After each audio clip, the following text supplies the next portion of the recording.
Mike. Because it wasn't plugged in. Wow. Mike. That was good. Thank you. My phone on? Oh, no, it's not. What? I think we might be live. Oh, someone didn't say we're live yet.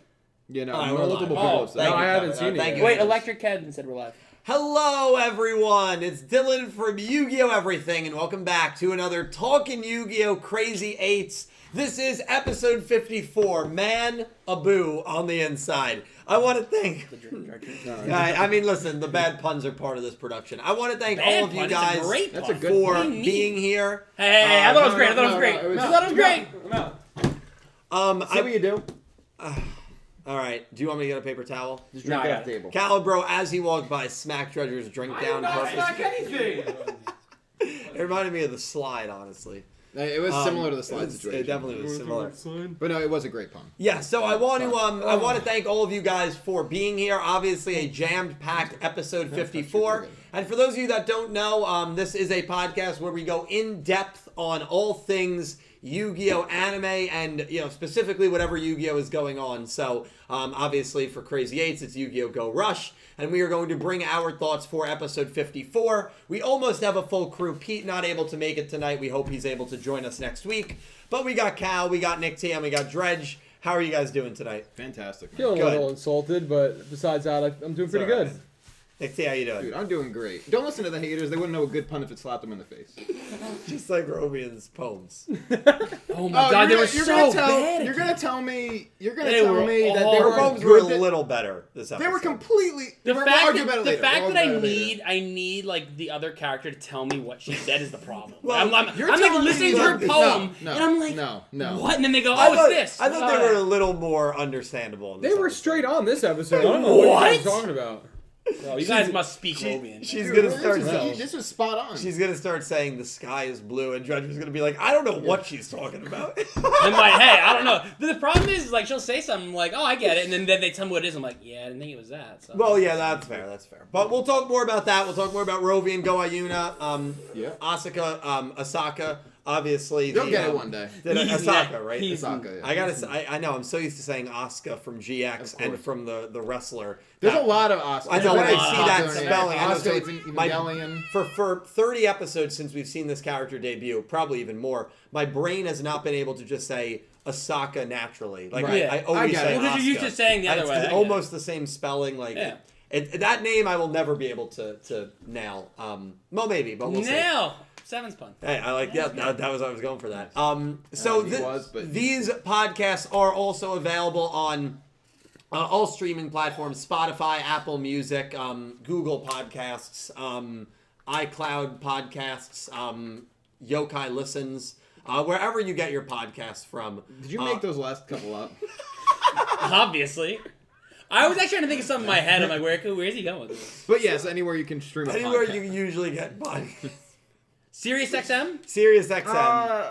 I don't know. That's for radio, isn't it? Radio does podcasts, too. Yeah, but I don't know if we're there. Anyway, shout out to Dak, because he's the one that does that. So if you want to listen ever back to the audio version, obviously you can listen here on the channel, or if it's more convenient for you to listen on Spotify or wherever, that's now a feature here, and the entire backlog of 7's podcasts and Go Rush podcasts are up currently, which is awesome. I want to thank everybody who donated or super chatted in last week's episode. A huge and heartfelt thank you to Ice Aiden, Electric Kevin, Sean Gilbride, Crystal Colden, Philip Rosewood, Goose, Natalie Lopez, Colin Cleaves, Pick Rick, Gravity Hero, Nicholas Horton, Max, That Man, 666. Brian Ford, Limestone, Lorena, and Pink Penguin, and a special thank you to Maddie, who donated over $100 last episode. Yep. Thank you, Maddie. Appreciate you. And a shout out to our guest from last week, Angie, as well. But this was a loaded episode. They have not taken their foot off the brakes one bit to kick off this arc. It is the duel between Yuna and Manabu. Do any of you guys want to start? I'll actually let you start. I think you got this. That was good. Hey, you baited me in there. I baited him. Yeah, you got you baited. Before I start, there's two things I want to say. I'll start with bad news that could potentially be good news. The bad news is obviously my throat continues to not really do that well. I have a second opinion with an ENT specialist on Monday, so hopefully I'll get some news, whatever it is. It's got to be COVID related, but Hopefully we get some sort of direction there. Because even talking for the 5 minutes I've been talking, I already feel throat pain, and I barely talked today. Oh my God. So I can't project my voice without having that pain on my left side, and it's been going on for a while now. Really, the last part I can remember since I had COVID at the end of 2021. So that's why the streams have been less. I haven't streamed on Twitch now since March 21st. I actually looked that up earlier. Oh my God. Yeah, you personally have not streamed? Yeah, I personally have not. The last 3 streams have been Pete and Cal for Marble. So I just have not, my voice has not been doing well. I've been able to do the watch-alongs and this. Obviously, the videos and shorts have been kind of flimsy. So just wanted to kind of give you guys an update on my health. The good news, the better news is I got some emotes that I'm commissioning for channel members. So these 3 emotes will be available. They're not in color yet. These are obviously the rough drafts of them. Shout out to Shivers, who is the artist that are doing these. We got a beautiful Otis emote coming, a Udius hype emote, and a Shingo, the king of L's himself, giving us the L. So if you are a channel member, you will be able to spam those emotes once they are out, and hopefully they will be done soon. They should be done soon, so that is obviously some exciting news on the emote front for channel members, of course. But all right, episode 54. Let me just take a swig here, and I'll get my thoughts together. You don't swig water. You don't swig? I could, I guess. You know what's scary is if I did that, I would have drank the whole water. That is scary. That's actually terrifying. You feel like you would choke. No, I don't feel like I would choke. Water doesn't scare me. I eat slowly, but I can drink quick. You should see me at a bar, man. In college, dude, I was pounding them back. That's just, it's not even... You should have said, like, I could drink a milkshake in under 5 minutes. That, I'd be like, oh, okay, maybe that's possible. No, that's out of this table, the 3 of us have drank, in the past 5 years, more than you'll ever drink the rest of your life. Even if you live to 110. Well, I don't know. I would say in the last year. Yeah, probably. I would say in high school. I would say the last week. High school doesn't count. He would say the last week. Well, actually, Nick did about... No, maybe. I don't drink. I have 1 drink on my birthday every year, and it's 1, and that's it. That's true. So as long as you've had 30 drinks. Well... I'm not going to lie to you. I'm going out. I got at least 15, so there you go. We got a pregame with 3 or 4. Then you got to get there. You got to have a shot and warm up. Yeah. Then you have about 5 or 6. Then you got to hit the nightcap beer before you go to bed. My nightcap beer is usually a water, but I roll with that. Well, no, so you nightcap beer while drinking a liquid IV while eating the Wawa sub that you got. Yeah. It's very expensive. So it's at least 2:30 a.m. Maybe 3:30. All right. I got to be up at 7 a.m. for something next morning. Oh. And the hair of the dog the next day. And that's just a Tuesday. That's just a Wednesday afternoon. That's crazy. All right. What were my thoughts on episode 54? What were they? Let me tell you this. I thought it was a marvelous episode. Wow, I like that. Marvelous. The duel was hard to pick. I know all of us picked wrong. I still pick wrong because I want Yep. We all thought Go Yuna was going to win. But wow. That being said, I think the poll was like 70-30, so there were a good amount of people that thought Manabu would win. Mm-hmm. I don't want to, discredit that in any way. But the way that the episode built, even within the episode, made me more confident that Go Yuna was going to get the win. But that's the beauty of the writing. That's the beauty of it. That writing in this episode was really what I think it hooked me. Like, I have to say, I was more. I love 7s and Go Rush. Like, it was good. Lately, it's been very, very on the gas, pushing. But the writing wasn't. In this episode, the writing where I'm like, Go Yuna, I got this. And then to see, obviously, spoiler, I haven't watched, pull the maximum. I'm just like, I'm like, it's just like that because she saw her other selves. Like, it was just, and then to see that and just the emotion. Yep. Such a well-written episode. Just shows me they're really, as you said, their foot is on the gas and they're breaking all those speed limits. They don't care. They're not stopping for no one. It's been a high octane start to this season. And this episode gave you every reason why Go Yuna should win. She was the only one between the 2 that wanted to win. Yeah. She was actually dueling for a purpose to win. Manabu didn't even want to duel her. And everything was building towards her getting the win, but she wasn't able to pull it off. They did something that we've never really experienced before in a Rush Yu-Gi-Oh! the second equip spell, cool, not as cool as the first. The second fusion in 7s, cool, not as cool as being shocked the first time. The second maximum, cool, not as cool as Nail's Yugioh Dragon in 23. The second maximum of this show, I would argue, was cooler and way more unexpected than the first one. I don't think... Maybe not cooler, but more unexpected. I don't think any of us... Nobody saw that coming. I mean, again, we all really thought Yuna would win for the most part, obviously. But, like, even then, I thought that if they won, if Manabu would have been with a fusion. Right. To see, as soon as he pulled that from his deck, I go... No way, he has it. It's over. Like it's in the bag, and it's just to see that and the shock and like it was like, oh, they're not. Even he goes, "Dang, I pulled it." He didn't want to pull it. As the title says, like he's trying to get information. You know, he's really a good guy on the inside. He's a spy, but he has to use it. He knows he's being watched. He has to use it. And if he doesn't pull it, he doesn't pull that maximum. He may not win, but he sees and he's like, I won. Like, so it's over. Like, he knows how powerful that card is. You know, obviously whether Phaser gave it to him or Tremolo, whoever gave it to him, he knows it's over. And it's just like that scene of that like upset. He's gonna win. He's gonna win. Well, usually when you win a duel, he didn't want to win. You're excited. He doesn't want to because he's like, oh, you know.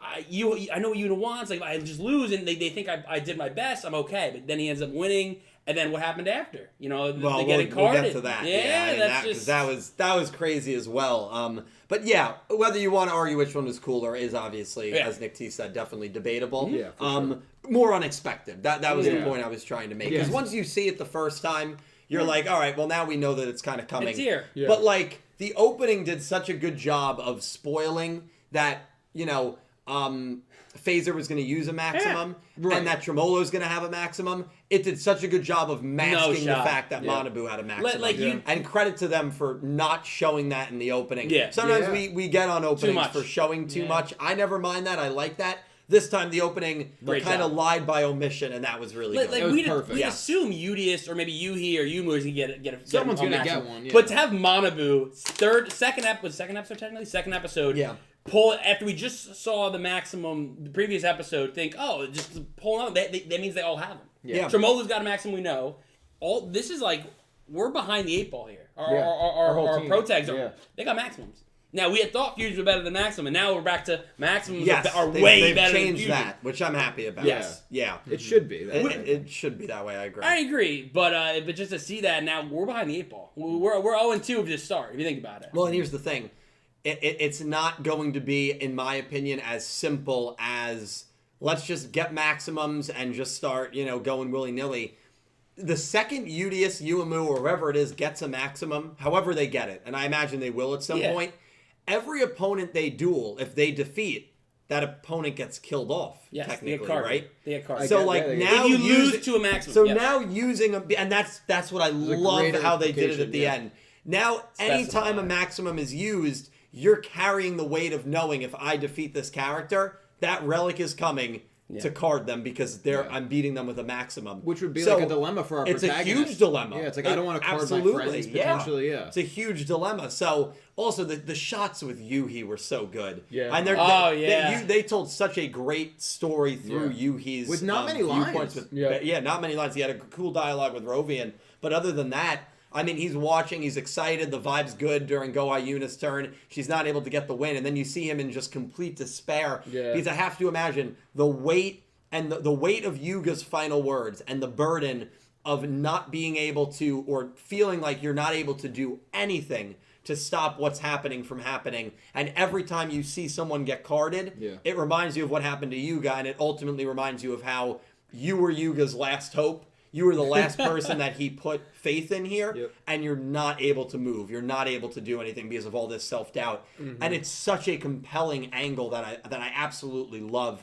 And I'm excited to see that continue to transpire. And then, of course, Gohei Yuna gets caught. Listen, I said it on the podcast, and I know there were a lot of people that said, nah, I don't think so. A few people in chat said it's probably just going to be a Yuga-only related thing. I said last Wednesday night, I was like, it gives me potentially Barry and Onslaught arc vibes where is every duel going forward going to have the person lose get killed off or get carded like we saw at the end of Zexal. And that's exactly what we have. Now, it's not like Yuumu versus Asaka next week. I don't think we need to worry about a death at the end of that episode. Right, because they said the maximum caveat. But every time MIK is involved in a duel and a maximum is involved in a duel, that your life is now on the line. Mm-hmm. And that's like old school Yu-Gi-Oh stakes where, Vrains overdid it a little bit in that regard with the Ignis and with how many kind of quick even DM though, Shadow Realm or if you watch the dub. That's Yu-Gi-Oh, man. I mean, and it's cool. I really, really like it because it's reminding me of those old school Yu-Gi-Oh vibes, and I think it's all being executed really, really well.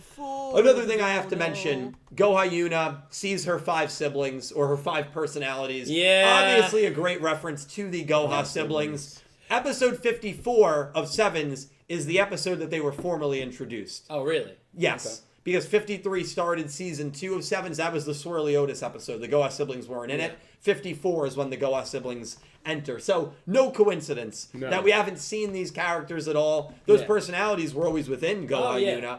But we see them on the same episode number that the full siblings debuted in Sevens. It's just an awesome reference. Even awesome. Which one said tuna? The blue hair. I watched that and I go, as soon as it said really like it said tuna and I rewinded. I'm like, and then he said it again in another line. I'm like, oh wow. Like, what did you just say? And we know that Goha Yuna is the UO. She's supposed to be the UO variant. Right. That's what you. Yeah. So. That was super cool, but I'm sure there were some points that I missed. Dredge has already said a lot, so but I'm excited to hear his thoughts in a bit. But we'll go right to you. We'll go down the line. Cal, what were your thoughts here in 54? I'm going to grab another water. Go grab another water, my brother. I liked the episode a lot, and kind of, I guess, jumping off of what everybody said, because you guys were saying everything good. All the good things. It was awesome to see the little backstory of Yuna and Yuga, and how Asaka also clearly has been around him too. Yeah. So the 3 of them have basically been hanging out for 2 years. Yeah. Like, when she said that to me, I was like, okay, so it's not just like she had a relationship with him in the past. She's had this ongoing relationship with him up until Yuga showed himself to everybody else. Yeah. So he's been around. He's been working in Goha Corporation or Goha Company, putting cards together. Because she even said, like, he was able to do all this stuff even with our non-futuristic machinery or whatever. Right. And I always found that so interesting. So I'm like, was he creating maximums? Was he creating fusions? Is there something else, like, out there that he created that we haven't seen yet? Like, I feel like that's not necessarily, like, a throwaway where it's just like, oh, yeah, he was out there working in our lab creating things we never thought we could with our technology. It's like, like, true. What is it? Like, unless it's just Rush Tools itself. But if that's the case, like, he came here with Rush Tools, no? But he didn't have all. But he didn't have all. He would have to mass produce it. Yeah, I guess he saved them from bankruptcy. Yeah. That's how good of a dude he is. He's a great guy. He comes in, saves the company from bankruptcy. Goha Yuna is smitten with him, and then he gets killed. I mean, it's a beautiful story. Now some will say. He's like the government bailout. No, that's what I was not what I was going to say. Most, I'll even say, will say that he returns at the end of Sevens. I don't know. I don't know if the guy we see at the end of Sevens is our same Yuga. And I know the easy answer is he is, because everything turns on when he arrives. But we're dealing with powers that you don't often see in media. Here we go. We're dealing with a creator. We're dealing with someone that has the power to theoretically create anything. So what if the character at the end of Sevens is the creator's Yuga creation, and that's the character that's coming back to cause havoc on the Sevens world? That, honestly? Oh, okay. I'm never getting to my points. Go ahead, Dredge. No, that's all right. You're not. Why does he create him? What's the to just turn tell me Rush why. Tools back on in that area, or just to entertain himself? The reason he created the Vulgarians was such a simple explanation. I wanted to entertain myself. I'm not gonna. We're gonna get more on that. Let's be honest. Come on, like that's more. So the why is impossible for me to answer. I'm just saying. There are a lot of possibilities. Oh yeah, because of the creator, Dylan. There's a lot of possibilities in every single show that you've ever watched. Well, but I mean, this feels like a god. There's not many times I've watched a Yu-Gi-Oh! It's happened before. I think of like a Dawn 1000 or something, where I feel like I'm I'm watching a god as the main villain. You're talking about Yugioh. Yugioh. Talking about within the realms of Yu-Gi-Oh! Because other anime have obviously done it. I mean, yeah, I mean, someone who I've can watched create life. Yeah, there's not really any that's coming to mind. I'm trying to really think about it that I watched. I mean, it's exciting. Now, is that different. our Yuga at the end? Maybe, but I'm just saying I don't think we can here's the definitively thing. say it is. It's much more fun to theorize like you are than just be like, oh, it's like, let's be honest. Just saying, okay, it's him the end, cool, whatever. No, it's your theories. They're great. Do I think you're right? Yeah, but it makes it more fun. Definitely to be like, creators made him to mess around. Just have fun. There, go do it. Go having a good time. Let's see what happens. Dredge, do I believe it? No. Do I like it? Yes. Oh, yeah. Oh, so I guess, so should I? I'll answer with that. I don't agree with you, but fair. would it be cool? Oh yeah. As long as my theories are entertaining in either stupidity or wow, that would actually be a pretty cool idea. Yeah.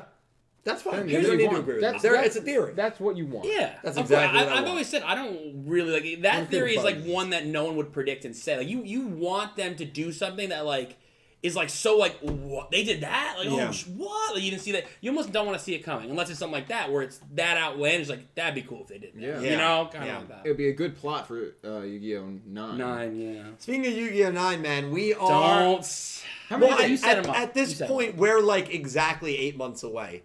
So a few things. We're about 8 months away from Jump Festa, most likely a Yu-Gi-Oh! 9 announcement. I'm still waiting for JC Legendary Duels RSVP. Have not. Did you not get weird. I'm busy. Yeah. So you're not coming. I'm busy.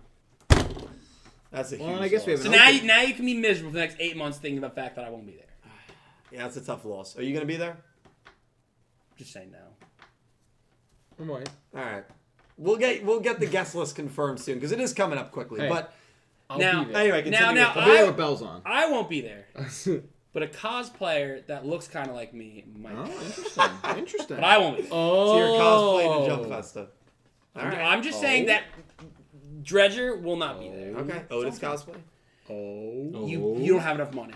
You don't have it. Actually, you know what? You do have enough money. What about If you really, if you paid for the cosplay, I'd probably do it. Yeah. If I paid for the cosplay, I think I'd want. I think we could DIY something. I'll tell Nicole. Nicole, get on it. Yeah, let's Give do it. Nicole an image. Well, that's why we need 8 months notice so that we That's can true. start Now that planning. Dredge's not gonna be there, and the unknown Go Rush character's gonna be there to Unknown. talk about the new show coming out. You know. That is crazy. I mean, in 8 months, we might get a new show announced. It is crazy. That's to think of. psychotic, dude. I feel like Go Rush just started. It did. It did. These 2 year cycles, my About a year Yu-Gi-Oh! ago. brain is still not used to these 2 year anime cycles. But Caliber, continue your point about Yuga. I don't know where I was. Yuga making the Rush duels. Yeah. Thank you. Well, we kind for of the finished that dono. point, and then you ran away with saying that Yuga's not Yuga, but he's Yuga. You know what I'm saying? Yes. Yeah. Um, the creators Yuga. Yeah. So I think I'll just jump into the duel, I guess. The duel was it was so cool to see how much plot we got within just like a simple duel. It's like you have Manabu fighting his inner battle of like, I don't want to win this duel because I don't want her to get carded, and I also kind of want to help them by finding out where Phaser is, right? Right. And then Yuna has the apparatus of the 5 siblings, as we'll call them, her 5 personalities show up, and she's talking to all of them, and they're basically like you ain't shit. Like you can't do this. You can't win. Like they're like you every single time you just call for Yuga, you run away again, and she's able to overcome that at least within her own head. That like no, like I can do this. Like I can do this on my own. I don't need you guys here. And then even when she's like summoning and making her big play, like all of them pop up. They all touch her, like basically saying like we're one, like we got this. Yeah. And just such a quick flip card, like you guys said. is. It's like as soon as that happens, you're like, oh no. Whenever a duelist says, "Don't worry, I'll get you next turn," there's never a next turn. Never. As soon as Yudia said Yuna wins, that's when I knew, oh, she lost. Yeah. Oh, shoot. Yeah. To your point as well, the other thing this episode did really fascinatingly with Yuna is like she was so angry she wanted to like beat up Phaser, and like her anger was And then directed it at shifted. Phaser, and then the anger shifted to Yuga. So I thought that presentation of that was interesting because she didn't quell that anger that she was feeling. She just kind of directed it to someone else. Right. So I think when you look at it from that angle, her losing, I think, does kind of make sense because she wasn't able to ultimately overcome the anger that her other personalities feel like has been holding her back. Yeah. Right? She just shifted it to a different person. Yeah. Right. So I think even when you look at it from that angle, I think it starts to make sense where it's like, all right, maybe she didn't overcome those feelings. I kind of interpreted it a little differently. Okay, well, you give your thoughts and your Are interpretation. you good? What? Are you good? Oh, I thought you were telling him to give thoughts. Yeah. No, I think I I wouldn't. wanted to see if you were done. I didn't want to jump in. Oh. I didn't want to jump in until you I know. You know, he My just thoughts jumps. are already out. So You jump into my points and then you just pass them along. To Yeah, that's why I else, was like, no, he's not done. Yeah. Hey, it's better than playing the soundboard. But I'll get to why. Are you out of your damn mind? I just hit one. Oh, are you out of your damn mind? Nice. I lost my train of thought anyway, but I think she overcame it in terms of that, like, she realizes that she lets her emotions direct everything that she does. Yeah. And that she realizes that she needs to fight for herself. And I think the reason she directs her anger towards Yuga now is, like, not necessarily, it's still because she's mad at herself, but she's also mad that he was even there to let her run away kind of thing. Right. And I think that's why she mentally, like, redirects the anger that way, even though it's not necessarily getting over what she's doing wrong. She's kind of, like, going at what's causing her to be that way, which in turn is Yuga being there. Because if he's not there, she doesn't have the opportunity to run away from these battles that she was facing. Yeah. But now that he's there and he's like, I'll protect you, she's like, okay, you do it, Yuga, and she runs away. So I think that, like you said, it's not necessarily completely overcoming it, but at the same time, she's kind of figuring out that it's kind of her own doing, and Yuga was her, I guess, her main counterpart in it, so she's throwing it at him instead. Yeah, fair. Nick T, what were your thoughts on the episode? I loved the episode. Yeah. I thought it was just really great. It did a really good job at giving us that little the backstory that we really needed for Yuna and Yuga. Yeah. Still didn't name drop him. Still didn't name drop him. But showed him in his seventh course. Exactly, which, Well, yeah, they're not gonna. They don't need to with what the information they gave. That guy is how he's known to them. Even though the They don't outfit, need to. he was already wearing that Yuga Man outfit, right? In 15-7, so it checks out. But as far as that Yuna scene, I don't know. The way I interpreted it was that, like, yes, her emotions were, like, sort of holding her back, misdirecting her. But I wouldn't say that, like, it was specific to, like, oh, the anger is still holding her back. I feel like they were drawing her attention to the fact that it was, like, misaligned, or, like, it was directing her in the wrong way. It was either making her run away or, like, not facing her issues. And, like, in this case, misdirecting, her anger to the people that, yes, she's angry at Phaser and Tremolo, but because she needs answers from Yuga. Yeah. She needs to be able to own up, fight her own battles, and, like, hash it out with Yuga. Not because she's necessarily angry at him, but I think she's angry at him for just leaving and not being able to, like, resolve whatever feeling she had for him. Yeah. So I think in a way she didn't overcome that by winning because she lost. Yeah. But in a way, I think the overcoming was her, like, graceful defeat, where she stood in the face of being carded and said, "It's not over." Like, what'd she say? This isn't the finale. It's overture. It's an overture. Yeah. It's a should I say interlude? Was it interlude? It was something else. I don't remember. Yeah. But I was like, that's a really nice way to put it. Like, she's just like, this is just for now. I'm gonna get my chance to get to Yuga. Yeah. So I thought in a way she did overcome it because she realigned where her emotions are pointing. Yeah, that's fair. No, it's a good interpretation. I thought it was just really powerful though. Like, I think that that moment was really good, and I thought it was super interesting. The whole, like, her versions of herself sort of possibly representing the siblings. I think they definitely were. I mean, the tuna thing, which accidentally I kind of called. Yeah, because of the typo. You did. Go hot tuna. Yeah. Oh my god. I literally I was like, wait a minute. Wow. Yeah. Go hot tuna. He did. That's funny. I thought of it right. That is That's weird, funny. right? That's weird. funny. Yeah, but otherwise, the funny. Yuhi stuff, like, it doubles down on it. It compounds, like, the whole reason that he might be the way he is now, from watching Yuga get carded and being able to do nothing. Now the same exact thing with Goha Yuna. Yeah. He just watches him distant from behind a door, and is, like, cowering because he's, like, he feels powerless. And, like, what's the point of doing anything? I tell you, man. We're going down a path. We're going down a path with Yuhi, and I would love if Yuhi's the one to beat Phaser. Yeah. Would love 100%. But will that be the case? I don't know. Probably not. Also, I had one other thing to say about Yuna's deck. Yeah, absolutely.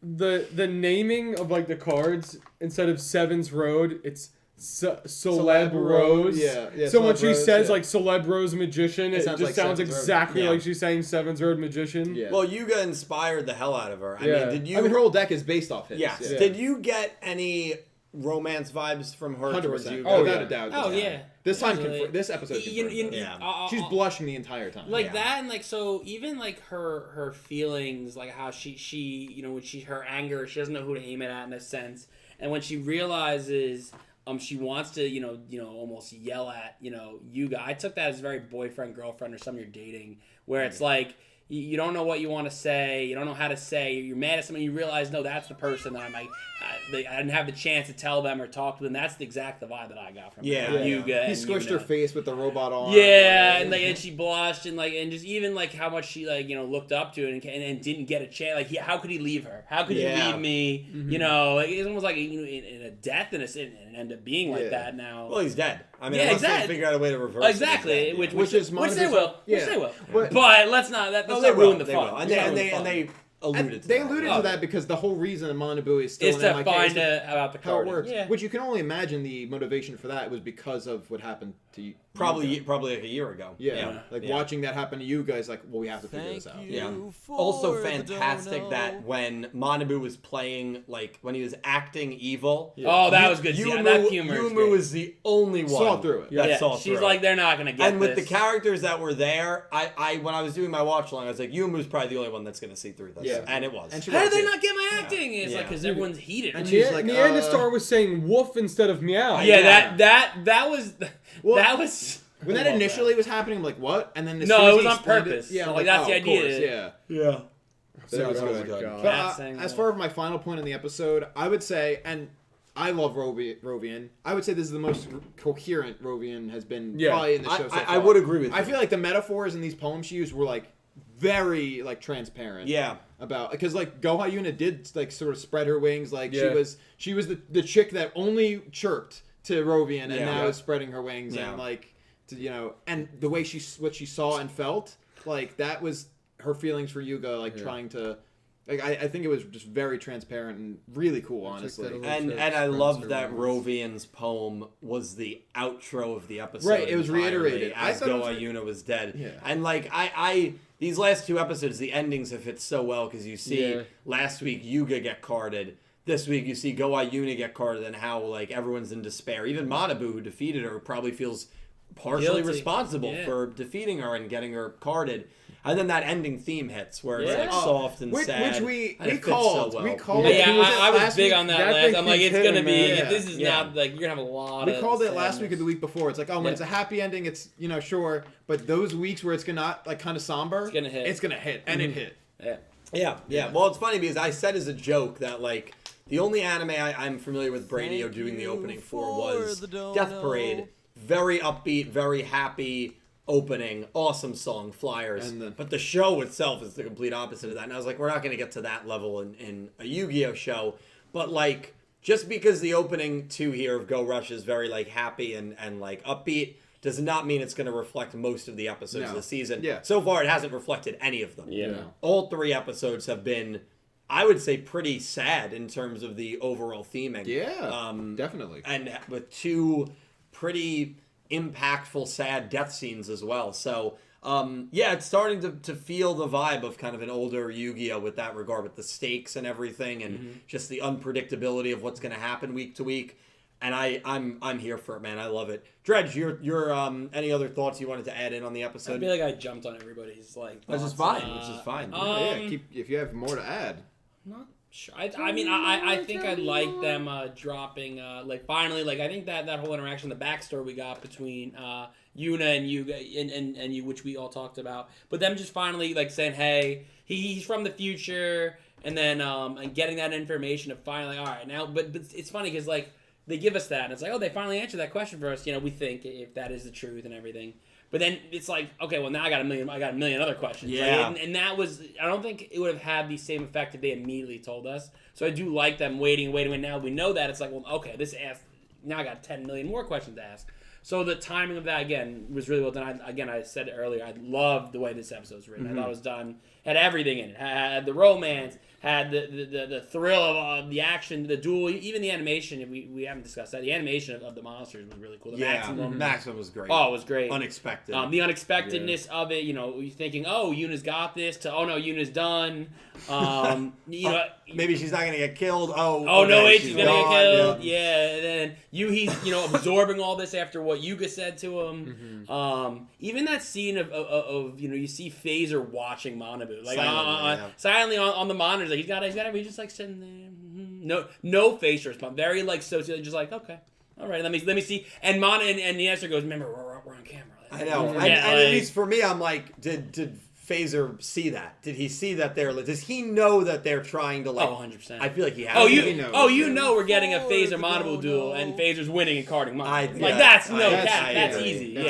At least that or Tremolo. One of the two will card. I mean, I can't wait for the first time we get a duel where both users use maximum.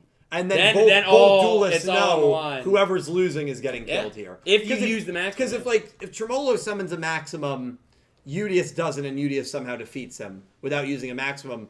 Under the assumption everyone's fine, no one dies. Yes, unless they change the saying later on to say if you use a maximum, if you win or lose, no matter what happens, if you don't win, someone gets carded. But the way it said is you lose to a maximum. I think that was the exact line. That was the exact wording. Yeah, so those are what we know are the exact requirements right now. Could Phaser change it because he's an SOB? Of course. Yeah. Hey, we love SOBs. We do. I gotta be a resident Pete. Phaser's the best. Yeah, king. absolutely. He's my king. Yeah, I know. He does love him. We do love him. Yeah, he's played that role really, really well. Yes. And he's going to be a more active. He feels more like a villain than Yugioh did because there's just more of an evilness, I think, associated with him. Yeah. Whereas Yugioh always had that element of, okay, what's actually going on here? And then when you learn about the creator stuff, it's like, okay, now it all makes sense. Yeah. Why he's the way he is, why he's doing what he is. He's just trying to get some validation that he's real, that everything he's going through is not a simulation, that his life has meaning. And you start to sympathize with him. Phaser at the moment, it seems like he is this supremacist in a way of humans only. And that is a more, I would say, inherently evil angle for sure. So he's played the role really well, and I'm excited to see that continue. And I think we got a lot of mouth-watering duels. Tremolo Yuumu has been hinted at. The path he's on. Yugioh is still out there. Tremolo Yugioh was shown in the opening. Yeah. So they've hinted 2 Tremolo duels. That would imply that whoever Tremolo duels first probably gets carded. So almost are we going to see? I think Yuumu is going to lose to him. I think so. I think Yuumu gets her arc win next week against Asaka. And I think she loses to Tremolo. Really? And Yuhi has to watch his sister get carded. And I think that might be the thing that finally the catalyst snaps him out of it. That makes sense. But that's, that's honestly, whether it's Yugioh or Yuumu, it would make sense for him to snap out. Imagine if they card Yugioh. They just do like a... that would be bold. That's what you should do. Let's be honest. No, that would be... would have the bigger... Yes, because it's Yuhi's time to shine. It's Yuhi's time to shine, but we already made... I know there might have been behind-the-scenes reasons, but to... have him become a T-shirt in season 1 and then now again get carded into an inanimate object just feels redundant. But when he was a T-shirt in the moment, we didn't actually think that he was dead. We didn't think that until 51. But he was gone a while. But also, mind you, he becomes a T-shirt, but not via losing a duel. He just got a T-shirt. It would be impactful, but then to lose Yugioh for X amount of episodes is what I mean. But I don't think it's near the end of the arc. I don't think it's that's episodes. True. And then he gets the focus for those. It'd be an interesting, bold round. I love it. I don't think they'll go down. I hope they do. But it would be bold as hell, killing off your main protagonist for a little bit because he lost a duel. That's bold. It would be bold. But I think if you were trying to say that Yuhi and Yuumu are like that second protag, I think to validate them, this is something that you could do. Now again, will they probably not? But just because otherwise, Yugioh has fought all the big duels. He's your protag. Don't tell me that Yuhi and Yuumu are no. They're not. Yeah. I wouldn't. I'd say they're more. They're not. I can't even call them co-protag. They are more supporting in my eyes if they don't win these big duels. Mm-hmm. You know what I mean? Because if Yugioh would, if every arc finale is Yugioh, and it's never Yuhi or Yuumu in the big stakes, they will always be that second tier, that tier below. Well, and by the way, I love this character, and I hope she does get some more meaningful wins in season 2. Name one impressive Yumu win. Yeah, I agree. Name one. Yeah, I can't. That's my point. Maybe season 1 there's something I just missed. Manya. That was a big one, actually. The fish guy, Skyfish. Sky. I mean, that was important for the plot, but not a big Sky. Big win is in like beating a formidable opponent. Oh, Yugioh. She did beat Yugioh. Oh my god, that was great. But But in defense of that, when did she duel in big stake duels? She lost his Yugioh. She lost his week. Oh, was that the 2-on-1 or 1-on-1? No, 1-on-1. It was a Did she? 1-on-1. Oh, and in the and bakery. lost to Roby Yeah, in the yeah, 2-on-1. So she's had some big duels that she Yeah. And has. she drew against Yuga. If you want to count that as a big duel. The 2-on-1. He's right. The Mamamoo Yuga Oh, duel. yeah. Also, like, her cat, it's weird because, like, she beat Yuhi, but, like, I view that as the Earth Damar beating Yuhi, Damamu. Because Damamu was in complete control of Yuno, right?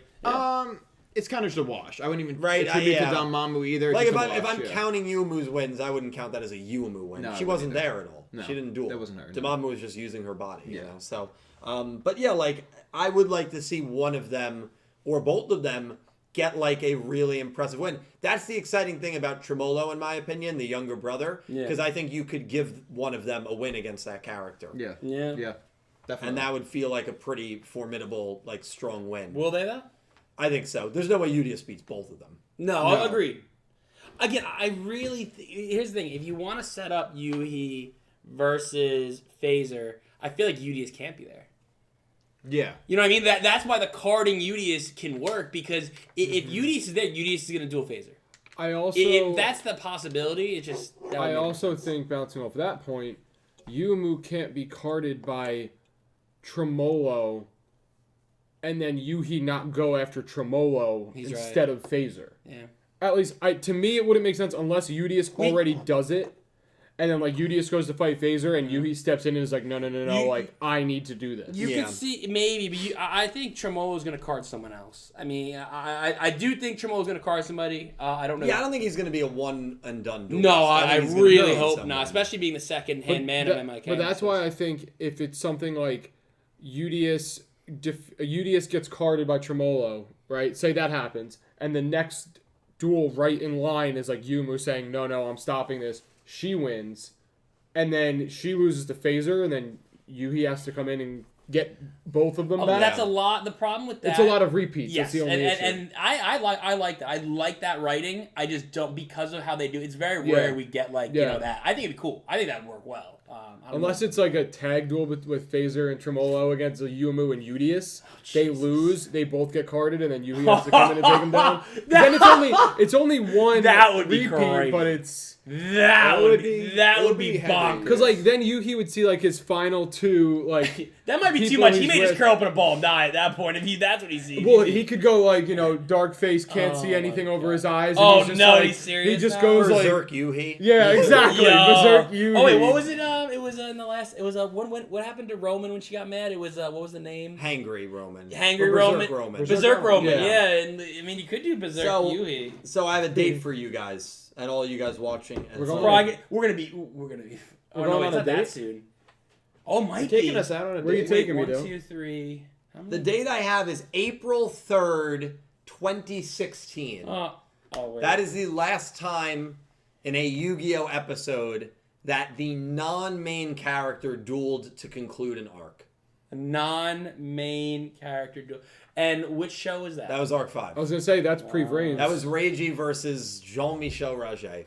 You love Jean-Michel. I do love Jean-Michel. That is, unless I'm missing one, that is the last time the protagonist was not involved in the arc finale duel.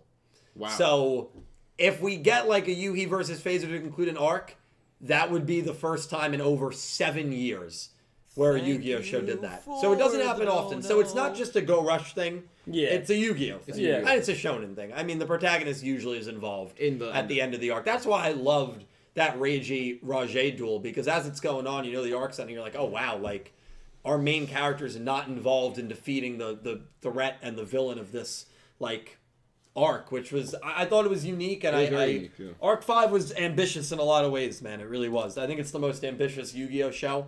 I still believe that, you know, regardless of what happened, regardless of the execution. I think it had the most ambitious ideas, 100%. Fair. Yeah, crazy stuff though, man. Wow. Crazy stuff. It was a good episode. I want to thank all of you guys for tuning in tonight. Obviously, a lot of good thoughts, and there is a lot of stuff to talk about and a lot of stuff to predict, and none of us really know where this show is going to go from here, which is really, really, really exciting. Brian Ford, Hey, if thank you. Want you. me to read any of those, like if your voice hurts, let me know. Okay, thanks, man. I appreciate it. Mm-hmm. Brian Ford, thank you for the $2 donation. Hate to say I told you so, but I told you so, Dylan. I just knew in my gut Manabu would have a maximum. You absolutely called it. There were a few people that called that. I felt in my gut that the loser was going to get carded. That ended up being the case. So you each get one. Sometimes you get that gut feeling, but I did not think Manabu would get a maximum. I'm not going to change my... No. I'm not going to rewrite history. If I'm wrong, I have no problem admitting I was wrong. I was wrong on it, Brian, and I give you credit and anyone who thought Manabu. Even the best fall down sometimes. Even the best fall No, down no, stop singing. sometimes. No. It's going to hurt your voice more. I know it was a good... I know he set you up, but... I'm trying to... Yeah, you're right. Yeah, I know. I'm right. Just like do you remember something you sent me in Calibro, today, earlier in The the day? Rangers, it was a big win.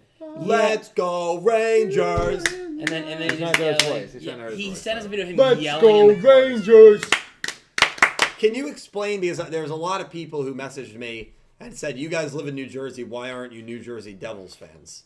Which makes sense. It's a fair... If you live in, like, Who asked you that? Ohio, you wouldn't really understand sports in New York. So, Or sports in general. so can you explain So that? why a Ranger fan? So for me, it's my dad is a Rangers fan. He took me to games starting when I was about 4 or 5 years old. That grew up in New York? Yes, grew up in New York. And just watching them play all this time. And I watch a lot of hockey. I don't just watch the Rangers. I watch a lot. They're more of an original six team, original six in the NHL. I like the style they play. And just kind of growing up with that. If my parents were Devils fans or something, I might be a Devils fan or something like that. But just because I live in New Jersey, the distance between the two arenas is actually, if you count the Hudson River, I think it's like same. 7 or 8 miles or 4 to 9 miles. It's not a lot. They're very close together. Yeah.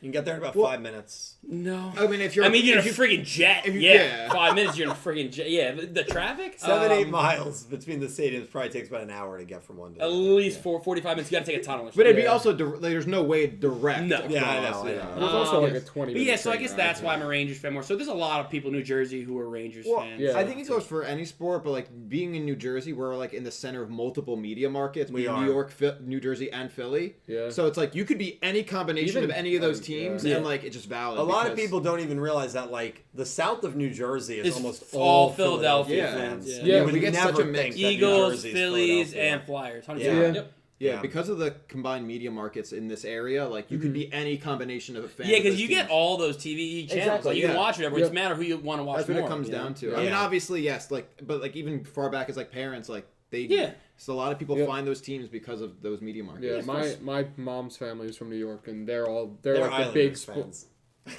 They're the big sports fan side of my family, which is why I'm a That's Giants like- and You Yankees can't keep a and straight Rangers face on that fan. Yeah, right. Like they're Nobody in my straight family face. watched basketball, so I just became a Heat fan. I'm a Knicks fan, unfortunately. Did they win yesterday? They got killed. They got. Well, they no, they're lost not by- supposed. They weren't supposed to win game one. So They I'm not lost by shocked. 17. Yeah, Oh, it was 103-76 last I saw. Yeah, they were down like 30. Yeah, I thought they got. Oh, well. Anyway, the question. New Jersey Jets are gonna have a really good year. Crystal Colden, technically are the New thank Jersey you Jets. for the. I think the not New lying. Jersey Giants could give the Eagles a run. Crystal Colden, thank you That for John, the dude. $8.88 donation. Episode was interesting for me. I definitely enjoyed the Duel and Manabu's Maximum. Looks so cool. I want it so badly, but for Celestia's sake, you picked the wrong time to show up, don't you? You smiled for a second, and we lost it just as quickly. I think Crystal Colden is trying to say in a very polite way, he's a bad luck charm. He might be. Yeah, might be trying to There say is that, more yeah. evidence for it than against it right now. That's true. Yui's trying to carry this. I think he's gonna have to carry this whole arc on his back at some point. Maybe I think you he's gonna never have know. to. I think he I might hope be the so. last one standing. I hope so. And I'll be the last man standing. That's Yugi. Limestone, thank you for the $2 donation. You just can't. I'm enjoying this new arc so far. I wonder how Nico is going to react to this. They'll probably bond the episode. Also, I wonder what happens to the carded people. I've always... So it's funny, Limestone. I've always viewed in Yu-Gi-Oh! That if you get carded, you're just gone. It would be like if you fell asleep and when you wake up, it's when you're not carded anymore. So like... if you're in a coma. Yes. That's a good one. Yes. Yeah, that's a good one. Yeah. You're in a coma and like there's always a chance that you'll wake up from it and you'll be fine. And there's a chance that you might not be fine. Yeah. And that's all dependent on the outside forces trying to save you from being carded. So that's how I've always viewed it. It would be interesting if they do some sort of take on it where like if you get carded, you're like alive in like a different dimension. That would be fascinating. It's possible. Like the card plane, and it's like you're. Yeah, I mean that would be a very unique take that I don't think we definitely did not see in Arc 5, and I don't in Duel Monsters. I don't think I remember the shot of like Yugi having the nightmare. Mine was in the hourglass. Was mine? But that was Yami Marek. Oh, that was Yami Marek. That was a shadow game. Yeah, that was a punishment. So they've done something. I mean, it's similar with like, oh, they're showing you the shadow, or they're showing you like with the shadow. So like, but definitely different. Yeah. Definitely different with that. That'd be cool. Yeah. I don't know that they'll go there. This is a bad comparison, but in my head, this is what I think about, so I'm just gonna say it anyway.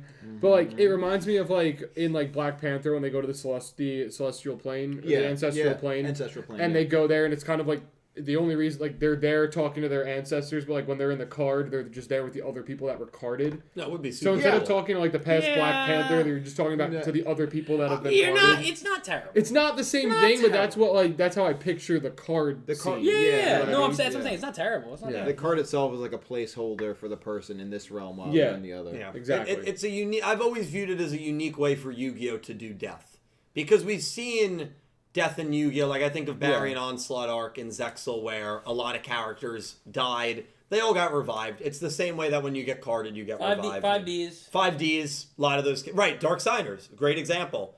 All those characters came back and were fine. Well, besides maybe a couple of them, but like that made sense. They deserved it. They deserved it, and also they went on peacefully were their next thing. Something like that. I don't want to be too spoiler because I know Pete's like in the middle of it, but it has You been 20 literally years. said don't. Don't. No, But it's a unique thing Yu-Gi-Oh does. But it would be cool Limestone if they do kind of show it off that way, Brian Ford, thank you for another $5 donation. Appreciate you, Brian. Great episode. Oh, Jesus. One of my favorites. Really helped develop Yuna and show how big of a threat the villains are. Sadly, Yuna's rash behavior had consequences. Excited to see how Rovian will play into this. And Manabu's future role. Manabu as the unique... Manabu is someone that I feel like we haven't given enough credit to. Because he beat Rovian. He's now beaten Gohei Yuna. Like, Manabu has really gotten a lot of big wins. 100%. Hey, he's a formidable duelist. I mean, this most recent one, him getting the maximum, that one's a little like, I think he won because of the maximum kind of thing. Oh, I agree with but that. the other one, he really did, but like... Yeah, he's moving up. Yeah. He's moving up. Certainly. But yeah, I agree. I mean, one of your favorite episodes? I think we all loved it, right? Yes. Go yeah, Rush? Yeah. Probably my favorite. I don't think it's I've talked about the writing favorite, a lot. but it's up there. Like, it does a lot. Yeah. I may not have reacted like that, but it is probably like I'm really from a whole everything about the episode. Yeah, probably just because like again, I watch a lot of different anime, so like or even and I don't read manga, it's very grown up. Grown up. It's funny because like it's not an episode that I reacted like when I was like or watching. I was but like, thinking back on it, and I'm everything. I'm like, wow. wow, that was really well written, well done. Yeah, I know. For the dono. Throw something at him. I'm not going to be violent, but he's got to control himself. He can't. He's got issues. What did he do? I don't know. I don't know. He's got issues. They know. I'll explain later. It's very grown I'll up. explain later. Don't spit water all over the MacBook. Oh, do. On your MacBook. All right, these two are gone. Excuse me. I do want to say, Brian, love the episode.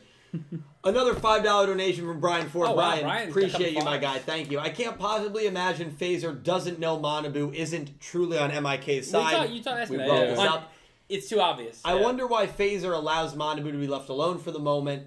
or for the most part, whether he's confident Manabu won't succeed or if he thinks Manabu is a good fake ally for the moment. I like the latter there. I like the latter, and I also think Phaser is just that confident. He's that good that he's not even worried. Well, think about it. He knows that this group is his problem. biggest threat to the uprising. Yeah. And so why not sit back, learn all Let you can them about think this group? they're getting the edge. Exactly. The whole time he's 3 steps ahead in chess. He's like, all right, make your move. I already got you set up. You're dead. I don't know if anyone actually believes that Phaser, and I'd be shocked if it's the case that Phaser doesn't know that Manabu. Yeah, no one's pulling the wool over his eyes. It's advantageous to have Manabu play pretend in the company. They don't know. Yeah. That's like GX when there was a scene in GX, again, I won't spoil, because I know Pete's watching that one too. Is this before or after episode 175? Before 175. Where there's just a scene where like Sorry, Nadine. It's something that's like known. Like it's known, but like our characters play dumb. Like, oh wait, who is it? That's on brand for GX. But even just in general, with like it's so obvious. Like trust me, they know. But then to do that, like this is the opposite. Like he knows. He's just acting like I don't know what's going on. I don't know. But he knows exactly what. It's like let him play a little bit, so I can learn. Let him think. He's gonna learn more from it as well. So and in this case, again, it worked in his favor, where it's like, oh yeah, Manabu beat Yuna, and it's like, oh, I'm not gonna card you, and he's like, nope, but I am. Yeah. So we eliminated one. So it still worked for him, and even if we're eliminating. Even if Manabu doesn't duel again for MIK. He's still like having him on the inside learning or whatever. It's still like there's a communication between him and our team is good for Phaser. In the simplest of forms, Manabu eliminated the head of one of the biggest organizations in the whole town. Yeah, I mean, it's true. Yeah, eliminated them. So it's a win. Also, I see it as he also can feed Manabu the wrong information. Yeah. Oh yeah. Like really, he could play with Manabu whenever which way he wants to. Yeah. Instead, like can be like, oh, here's like, the plan. Here's the plan, and then Manabu goes and tells them, and it's the exact opposite. And they get ambushed. Yeah. I can't wait. I know we're still a long time away from this, but I cannot wait to learn more about the creator, man. That character fascinates the hell out of me, and I still think he created these two brothers. I really do. I'm not convinced that he hasn't. Yeah, I'm not. They showed up this strong right after all the Yugioh stuff happened and went out of whack. Odds the creator's just the first season thing and doesn't come back. No. 0%. You'd be out of your mind. Now, if this was a Gallup show, we'd have to hold our breath. Oh, he's the chess piece, He's the right? king chess piece. Oh, no, he's one of the investors or the shareholders or whatever, the shareholders. Right? Yeah. Bro, that would be... Maybe he's the Hanoi spy, actually. Yeah, well... That'd be so unfortunate. It was the girl. It was her. Girl on the phone. Matt, hold on. Girl on the phone is a creator. I will give you anything you ever wanted. Like, I don't even care. If the girl on the phone is the... If the girl on the phone it wouldn't! That's the point! If the girl on the phone is the creator, Dylan gets a girl on a phone tattoo on his leg. I'll get one too. I'll get matching. Can I say, is it sad that I'm... With the possibility that Yu-Gi-Oh! 9 takes place maybe right after where 7's left off, is it sad that I still am not fully... convinced that we won't learn the identity of that girl? Okay. I'm not going to let you finish. Okay. It's very sad. Okay. Because I'm being dead honest. I know, and that's why it's very sad. Being dead honest. I'm not going to lie, Dill. If the girl on the phone is the creator, me and you got to get like mini tattoo on our butt. I'll get a tattoo. On our butt. No, wait, what?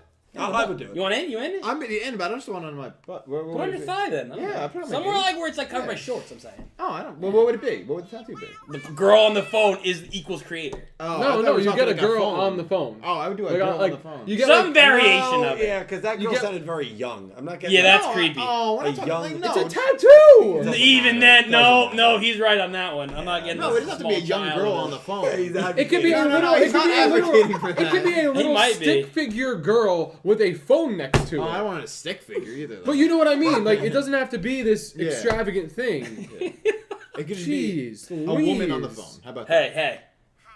What? This guy. You don't trust me? Oh God! All right. Well, listen, chat. You never know when that girl's gonna come up. So, Limestone, thank you for the $2 donation on the topic. Dredger seems ready to headlock Dylan for the countdown counter for Yu-Gi-Oh! 9. No, I just think he's a little too early on it. Can I say something about this? No, of course not. You already did. Yeah, no, I You're want to good. hear it. I want to hear it. This is very exciting. there's a chance that when Yu-Gi-Oh! 9 gets revealed later this year, we still have about 15 episodes left of Go Rush. We'll probably have a full final arc left. Yeah. There's going to be still a lot of questions unanswered, and the Yu-Gi-Oh! 9 reveals could tie into these shows somehow. Very likely. And, like, play into, like, okay, well, we have this to look forward to, but also, how the hell does this show now impact what's going to happen at the end of Go Rush? That'll be a really cool discussion, if that's the route they go. Yeah. Very, very That's true. fair. Yeah. That is very I exciting. agree. That's fair. I am genuinely excited, even if it is 8 months away. Oh, I can't wait, dude. You I should wake get up a every calendar. morning. I'm not this You should get excited. like a But day see, calendar, that's or like a time clock. Like You're a looking. countdown You're periodically. looking. You're just too far in advance, man. I'm lucky I can plan out like a month in advance. That's what I look forward to. Stuff that's like a few weeks to a month in advance. The fact that you're looking 8 months into the future. 8 months. There's nothing between then and now that you're thinking about over. There's that. a lot. There's a This is lot. good. But that gets me excited for... Not bad, though. All right, we're going to order... Yeah, we're going to order a countdown clock. Yeah, order one. Use your MasterCard. I'll Venmo you back. I'm sorry, Cash App. Sorry, Cash I'll App. pay for it with my airline miles. All right. Pete's, that's the only... So I never read the live chat. I always watch it back, but like I never read it because I don't want to No, what's he distract talking myself. about? I look over. The only comment I've read probably in the last 4 streams we've been live is Pete just going, Nick T is going to bail 2 hours before we... I've never bailed on Jump Festa. No. Oh. No, he never has. Not on That's Jump true. Festa. That's No. true. Now, I will say you did come after Sevens was revealed. Yeah, I was working. And that was a great bit when you came down and we're just like, so what got announced even though you knew what... Yeah. I literally already knew. Oh man. I mean, I want this party to be nuts. Oh, it's gonna be crazy. I'm talking, I won't lie to you. We're getting a keg this year. I want 57 people to be here. Where are they gonna be? We got plenty of room. We open those back doors. We make that kind of like You don't like that area. You You were won't worried go in about that we were area. worried about the Super Bowl being too much, and you want 57 people. How many people were at the Super Bowl? 20 something. 20. Yeah. 20. And that I was don't a even lot. know if it was 20. I don't think it was 20 actually. I think we had more for think it was Halloween 15. was like 20. Halloween was a lot. We're gonna fly people in on private jets. You have access to private jets? Not yet. Not I like Hey, that you know answer. what? I like that Yeah, energy. yeah, I like yeah. that energy. Something's wrong with the 3 of you. Pete, I need help. I said I not can't do yet this. subconsciously. I didn't. You didn't even think about it. He's Yeah, like, you not help. yet. Pete, All I right, need guys, my help. private jet just picked up Colin. He just landed at the airstrip. He just landed at Mom at the Air Force. We just go pick him up at the base. That's the naval base. Yeah, Pete's right about that. Actually, he said you're playing too much GTA. That's right. That's it. Yeah. I'm on the Pegasus app. Hold on. Dark Emperor J, thank you for the $2 donation. I feel bad for Yuna falling in love with Time Traveler. Sucks since Yuga going back to his timeline. Maybe. Imagine if your partner was a time traveler and they had to go back. Also, what if Yuna did Ash Serena kiss? I mean, we've seen a kiss in Yu-Gi-Oh before. Granted, it was at Zexal, and I don't know if we'll ever see one again. Ash and Serena did famously kiss at the end of Pokemon. Could go at Yuna and Yuga before he goes back. Maybe. But like with Ash and Serena, from my understanding, is it was mutually like hinted at that they both had feelings for each other. We haven't seen anything that, to me at least, implies that Yuga has any sort of romantic feelings towards Yuna. We don't know. Yeah. Right? So Ash and Serena, I also felt like those two characters were built up their entire show. Right. It was built to Maybe be together, the yeah. teasing.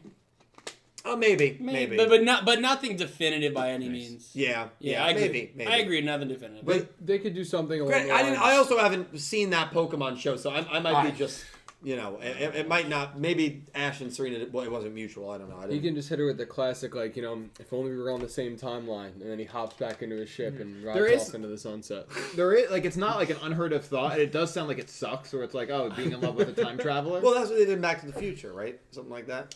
That's a different thing. Isn't there a movie called like The Time Traveler's Wife? Yes, there is. That sounds terrible. What happened in it? I don't know. I don't know. I think it's about a wife of someone who time travels. You might be right about that. All right. I'm not gonna make That was it. about a farmer or something. Angie, thank you for the $10 donation. Very generous donation. Thank you, Angie. Time to come up with codename nicknames if we're kidnapped or in a Manabu situation. I will refer to myself as the famous jazz musician Ray That I way just we made know. up famous jazz Yeah, musician. you did make up the Yeah, I was pretty quick. That's not in the line. Well said. I'll say. You meant just now you said it. Hey. Hey, that was good. Dude, this got worked on the fly. As if Angie put that in. Yeah, I thought you put that in. Honestly, you might have put that in. Mine would probably just be D-Prod. I don't think anyone would know it was me. Well, you can just call me Nick. No one does. So. True. That's Yeah, true. it's like it's me, We'll Nick. call I'm him like, Nick. hey. We'll call them both Nick. Yeah, I'm like, That would make me confused. Which Nick we say? And we'll call you Ryan. No, it's not. We're doing Dabs. We can call you Timo. Dabs. Timo. Oh, okay. Yeah. Timo. I've been called Tim before. You know, like Timbo. Timo. T-Money. Team Money. I'm with that. T-Money. That's not it. We're not calling him T-Money. We're not calling it. I've been called it before. Hey, He Team had- Money. Yeah, exactly. That's what I'm saying. T-Money. What about Pete? What would his nickname be? Petey Weedy. No. Do you want to get stabbed? Yeah, kind of. I mean, no. I haven't heard that one in a very long time.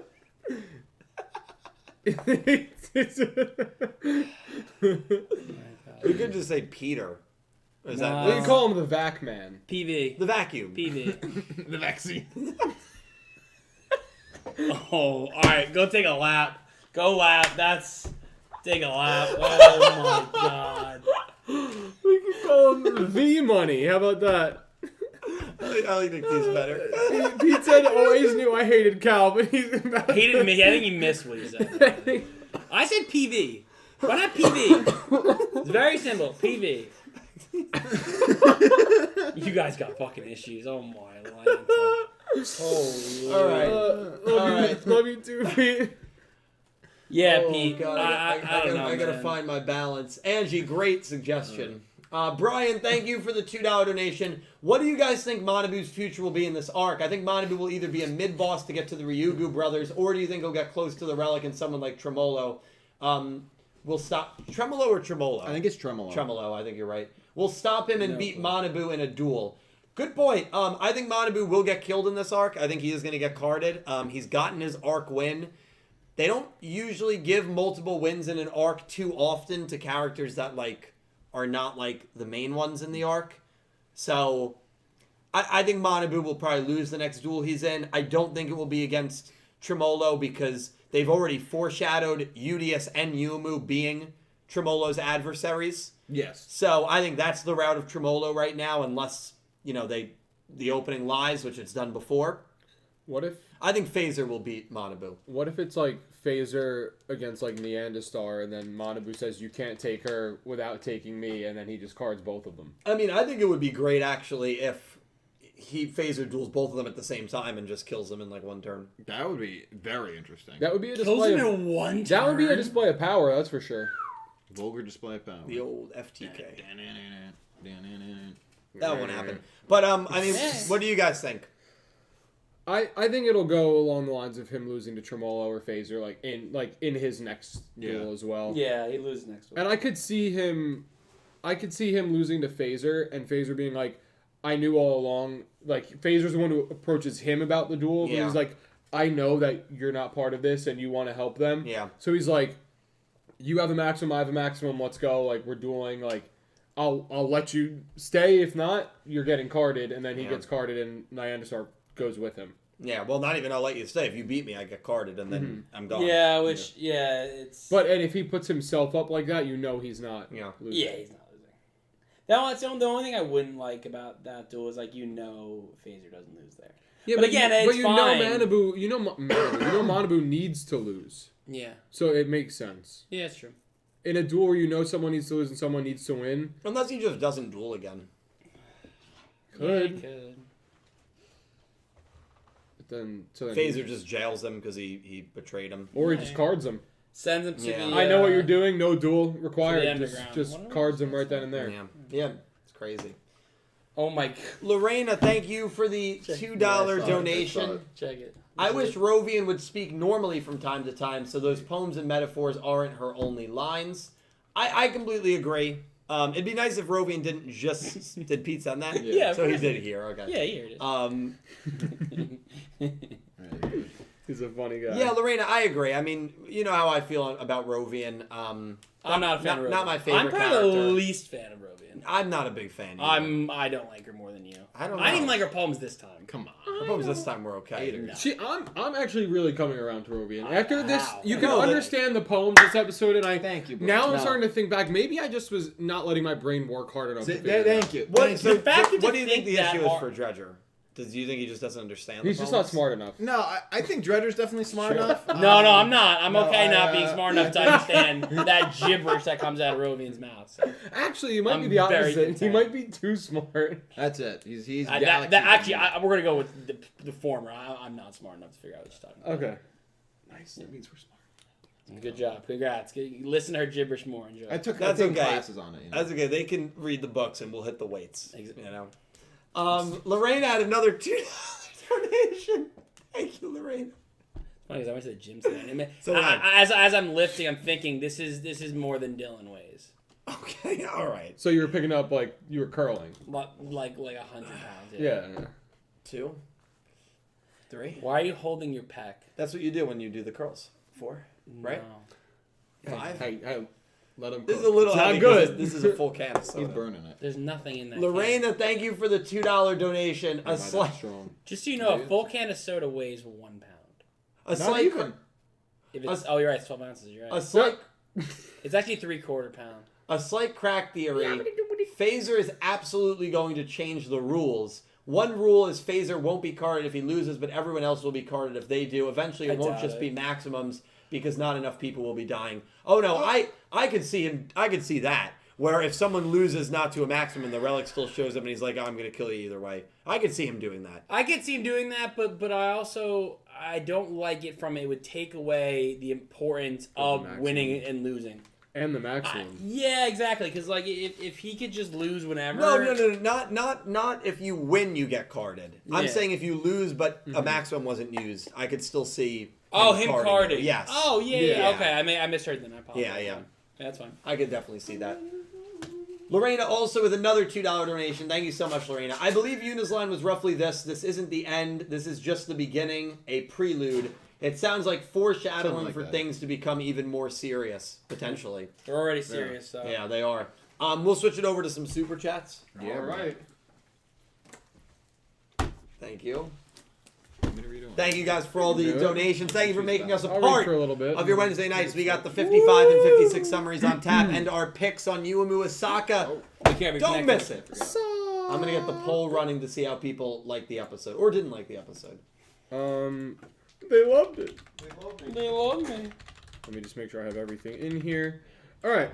So we're gonna start off with a $20 donation from Colin Cleaves, and Colin said, thank you, man. and Colin said, so Yuga, how'd you and Yuna meet? Oh, you know, I came out of space, got abducted by aliens, crashed through the roof of her workplace in a spacesuit, and saved her company from bankruptcy with card games. Yay, the usual. Yeah, I'll tell you something. I mean, no, it really is crazy. He is such a good character. I actually think my opinion of Yuga has gone up since Sevens ended because of what he's done in Go Rush. Yes. Like But he was and I think that's why I liked him so much. He, as much as he was your prototype, he didn't win enough. We'll be honest. He lost too much. He was always a creator. He was always striving to be better. He always had that great personality. You want to say he was always the creator? He always was a creator. Yes, you're right. He was a creator. Oh? That would ruin your theory. Why would you want that to be true? He's just throwing out crack theories. Yeah, obviously. But he always I was am trying you. to open up Open roads, you. trying different ways to do stuff. But, yeah. So, Pac-Man. No, I fully agree with you. Pac- I think you said it well. I think Colin said it well. Yeah. Colin, awesome stuff, man. Thank you so much for the very generous super chat. Hey, Colin. Yeah, Odo Yuga. great dude. Odo Welcome Yuga. to the future. Welcome to the future. Mokeda Mbembe. Do we ever see Mokeda Mbembe again? No! Unfortunately sucks, not. I like Mokito. Sucks. Colin, seriously, thank you, man. I appreciate you. We got $2 from Crystal Colden. Thank you, Chris. And Crystal said, I hear so many fanfics being written as we speak. Yeah. Yeah, Well- that's probably just us being... No, I mean, Probably listen. listen to our theories. theorying. Just run with It was the case. I'm Crystal probably inferring about the Go Ayuna Yuga romance Yes. link. It was probably the same after the Zuijo Udius stuff after 51. I think anytime you get anything that could be potentially interpreted as romantic, I think creativity comes out. Fanfics spark, and the writers hit the keyboards, they hit their pads, and with the pencils, and they go crazy. And I has he pencil because the crazy stuff they write, they're gonna have to erase a lot. Or you write it with a pen, you just cross it out. That would be a lot of work. It would be, but I'll tell you this. Tell me what. I do have a lot of respect for fan fiction. It's not writers. easy to create. It's basically creating ideas. Like obviously you have the characters, but to create the story, it's very impressive. Anyone can write fanfic. Like, a lot of credit to you. It's a difficult thing to do, and keep doing it if you enjoy it for sure. Yeah. Oh yeah. Absolutely. Thank you, Crystal. We got $5 from Legendary Duels. Thank you, JC. Wait, is he RSVPing? He was here? Yeah. Is he RSVPing? Did he RSVP? Oh yeah, I think this donations is RSVP. Oh, yeah, No let's way. see. Okay, Let's see. read it. Hold on. Yuhi's going through it. 5 minutes of joy, then depression. Poor kid needs hope. I guess He didn't it's not it. I RSVP. guess So, it's not all right, the we're going to have to RSVP. wait till next week to see if JC, the one and only Legendary Duels, check him out on YouTube, is coming to Jump Festa 2023. Sorry, guys, I thought we were going to get confirmation. It was there. exciting there. That being said, though, yeah, Yui's arc is super fascinating Oh to yeah, me. this is low. Finally, he's getting Yeah, one. yeah. And it's realistic, right? You hit a rough patch in life, you don't believe in yourself enough, you go through some... Well, when you're the lowest of your pro tags, you only have room to go up. He really can't go down farther. Yeah, well, that's true. That's true. I hope not. Yeah. I'm excited to see where Yui goes from here. JC, thank you, my man. Appreciate you. Sorry, just typing this one in. It's okay. You're the only one who donuts tonight anyway. I It's know. okay. We have Adam S., who has been a member for 22 months at Thank you. Slifer Red. Thank you so much, Adam. I appreciate And you. Adam said, seems like the comedy curse has taken Goha Yuna. Yeah, I mean, seems like the comedy what? curse. The comedy curse. Go Yuna. I actually don't even know what that I'm confused. implies. I'm probably just not thinking properly. Like, is like if she made a joke she lost or something? Comedy curse. Yeah, I don't know. Is that what they call I carding? don't actually know. My Yeah, assumption is like that was like a phrase for carding or something. No, unless No. I'm missing the reference. I probably should know it. I'm missing the reference. Me But too. either way, Yeah. thank you so much for thank the super chat. Yes, and well, that was appreciate a membership, but Adam did come back Oh, that with was a membership. Adam, with thank you, my man. a is that pound or euro? Pound donation. Yeah. Thank you, Adam. And said, I loved seeing the references to the Goa siblings in Yuna's mind. Do you think her feelings for Yuga impact him returning to the Seven's timeline? Maybe. Will the question is, Adam, will she tell Yuga her feelings before he leaves? Because otherwise, he's probably going to be that typical boy Yu-Gi-Oh protagonist who has no idea what's going on when it comes to romance. Oh, Yuga? Yeah. Yeah. He will. So, I don't know. I think it'll be fascinating to see it play out when they both do get revived. I think it's going to be quite some time before they do get revived. You got at least another, 10, 11 episodes? End of the arc? I'm also not fully convinced this all ends in one arc. It may not. It shouldn't. Yeah, It shouldn't. Will it? Maybe. I don't know. I don't know. I don't think so. I honestly don't. You'd think have so. to- do we want to say? Well, let's foreshadow it out, Okay. right? Yeah. It's like you're meal prepping, right? It's Sunday night. You got to make a meal for tomorrow night. You got to make a meal for Tuesday. You're going out Wednesday. Have you ever meal prepped your entire life? Personally, no, I have not. Okay, just making sure. He's an honest But man. I appreciate imagine this is what it's I like. have. So you're like, all right, I'm eating out Wednesday, Thursday night I'm going out with the family. Wait, I mean, eating That's on not Wednesday meal would prepping. imply that there's that. Meal pizza. prepping isn't. I would. Come on, you laid that up like Wednesday night you're not eating, and literally this is where I come on Wednesday. So hey. All right, I'll give it to you. got I'll it. give it to you. I'm just kidding though. So- I had a great dinner by the way. So My meal prep. You eat very healthy. So we're eating. Yeah, we have four. not very. We have 4 arcs of Go Rush. I had a healthy dinner. Do we feel comfortable saying arc number 4 of this season is probably creator focused? Wait, counting 13, 26. Yeah, that's probably the ending. So yeah, probably. So this arc is the Ryuga brothers. I think this is going to go into arc number 2 of this season as well. Again, I'm an awful. It should. I don't know that it will. It should. It really should. Or We need to flesh this out some more, I the think. humans and the aliens get the like Phaser and Tremolu at the end of this arc don't fully lose. They go away and come back arc 3 with like a vengeance or something. Like maybe they win, but to say that like this is really just gonna go arc 1 and 2, I want that. I think they deserve the 26 episodes to make this really good. I just worry that we're so used to 13 episodes and it's over, right? Even the Yugioh thing, Yugioh came back, but it was the same general storyline, but it was a different like focus in a sense. Yeah. I would like that. But. I think that they have to solve the issue of carding in this arc, and unless you have practice going for a while. in like the Phaser's arc, like the brothers arc, I guess I'll call it for now. And I don't think you're gonna have Yuga and Goha Yuna carded for 2 arcs. That would be a long time. I mean, Yuga. That's the way I like. Yuga, you could because he's not technically part of this show. Yeah, but unless to do that to Yuna, unless they're going to have it where Manabu figures it out, he's still around, he's able to get them out of the cards, and that's kind of how the arc ends, where they figure it out, they get them, and they kind of run to safety to try and figure out a new plan or something like that. That's possible because there's still a big victory in that. Yeah, but that's the only way I could see it extending into the second arc. Yeah. No, it's going to be interesting. But Adam, thank you so much. Yes, appreciate you, my man. We got $10 from Philip Rosewood. Thank you, Philip. Appreciate the generous super chat. Philip said, great episode. Yuna really down bad for her man Yuga. Love the Goha siblings nod. Rip girl boss Yuna. Manabu is definitely in a compromising position. Yes. Does he follow orders or risk being carded for not? Well, I think he's getting carded either way, but I think he's getting carded either way, and I think he's not going to be given like hard orders anyway. He's not. I don't think he's going to be made to do much because I don't fully believe that the Yuga brothers actually trust him. No, that's true too. No. Also, like, let's not overlook the fact that they hate aliens and they're letting Neanderstar keep her. Well, actually, they might just think she's a cat. They're watching her speak. You're right. You're right. Yeah. Yeah. So they're not going after Neanderstar, which is interesting. Their plans. That's if she's a good alien. They don't believe in that. I don't know. They got rid of everyone. It's true. I mean, Chupacabra, you understand, but like everyone else, it's like Kawaital's not affecting anyone. You know. I like Kawaital. I like Kawaital too. He's interesting. He's very interesting. He's wet. That's what he always says. I'm okay. No, he says he's parched. Why? Don't even look. You know what you did. Don't look at me. Yeah, like no, that. he's parched. He's not. Yeah, there you go. Thank you, Philip. That's actually, you're actually 100% right. Nick T's 100% right. He never says that. He says, I'm parched. He says, I'm thirsty. You just megaphoned to me there. No, that's not even. I keep doing that. I know, you just megaphoned me again. No, he definitely says, I'm so thirsty. No. That's what thirsty. parched means. Thirsty, yeah. You said, I'm so wet. Okay. You didn't need to shout it out like some sort of...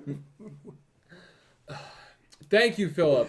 We got $6.01 Canadian from Pick Rick. Thank you, Pick Rick. And Pick Rick said, wasn't expecting anything crazy from this episode. No. Considering we knew the next episode the gang's going to school, so it definitely caught all of us off guard. Yeah. I agree. I fully agree. That maximum was a surprise. It really was. Next week is going to be a nice, calm episode. It's going to be an episode for the vibes. It's still going to... We're going to see... we're gonna get plot We're going to see the I code agree. girl.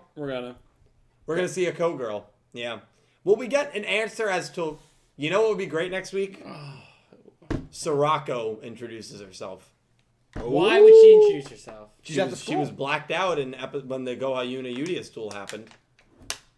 Purposefully. That had to be for a reason. Yeah, it's actually not crazy. That'd be cool. That'd be cool. It'd be interesting. It would be... Hopefully we get Sweet Skakako back. She's out there somewhere. You can't tell me otherwise. No. She was low-key a top 15 character in Sevens, I'd say. Sirocco? Yeah. No, Sweet Skakako. Honestly, at least top 30. Definitely top 50. Yeah. Yeah. I agree because I agree putting Sweet Kakako so high because that means Nick Yagi is even higher. No. Yeah. No. I mean, How do you figure? Well, he beat her. He's a better duelist than her. Doesn't mean he's a better character. I'm not getting involved. Thank you, Pick. He saved the day is all. We got $5 Australian from Electra Kevin. Kevin, thank you, man. And Kevin said, as they keep killing off duelists, it makes me more convinced that Phaser will be the antagonist for this arc alone, and everyone gets revived afterwards. So basically right on cue with what we were just talking about. I think Kevin's probably right about Yeah. that. Because they have to figure out the carding thing. Yeah. So. Although I still think there's a chance it goes into the second arc. But I probably foolishly think that. But I want that more than I believe it. The only way that would work, though, is if it goes, like, maybe midway through the arc, right? Yeah. And then you have to get some sort of, like, maybe Yugioh coming back and explaining what's going on with the war to end the arc, and the arc is them... Instead of ending the arc on, like, defeating someone, it's, like, in preparation for what they're going to have to do with the creator. It's like when they do... And then the creator's 2 arcs. Yeah. In between Battle City, when they do the, Noah. Yeah. It's like if they put an arc in there, like so DM did that. They were in the Battle City, and they were in the final, like, kind of portion of the final, like, the finals. Yeah. And they put, like, a whole other arc in the middle there, and then finished it up later on. Which was terrible, but I mean they did. Yeah, it just didn't. It was so random. I'm not even saying the Noah arc. I didn't think the Noah arc was that good, but I'm saying it was terrible placement. Oh God! Yeah. In the middle of Battle City. Like you were like all hyped up for those final, and that you're like, oh, we're going under the ocean. What? Why? And then No, but I think to his point, I agree. I think we could mostly wrap up this within this arc, and then how it ties into our greater creator thing within the next arc. We don't have to fit all that into this one, but we could be like, okay, everybody gets revived, we beat the Ryuga brothers, and then we're like, well, what's their deal?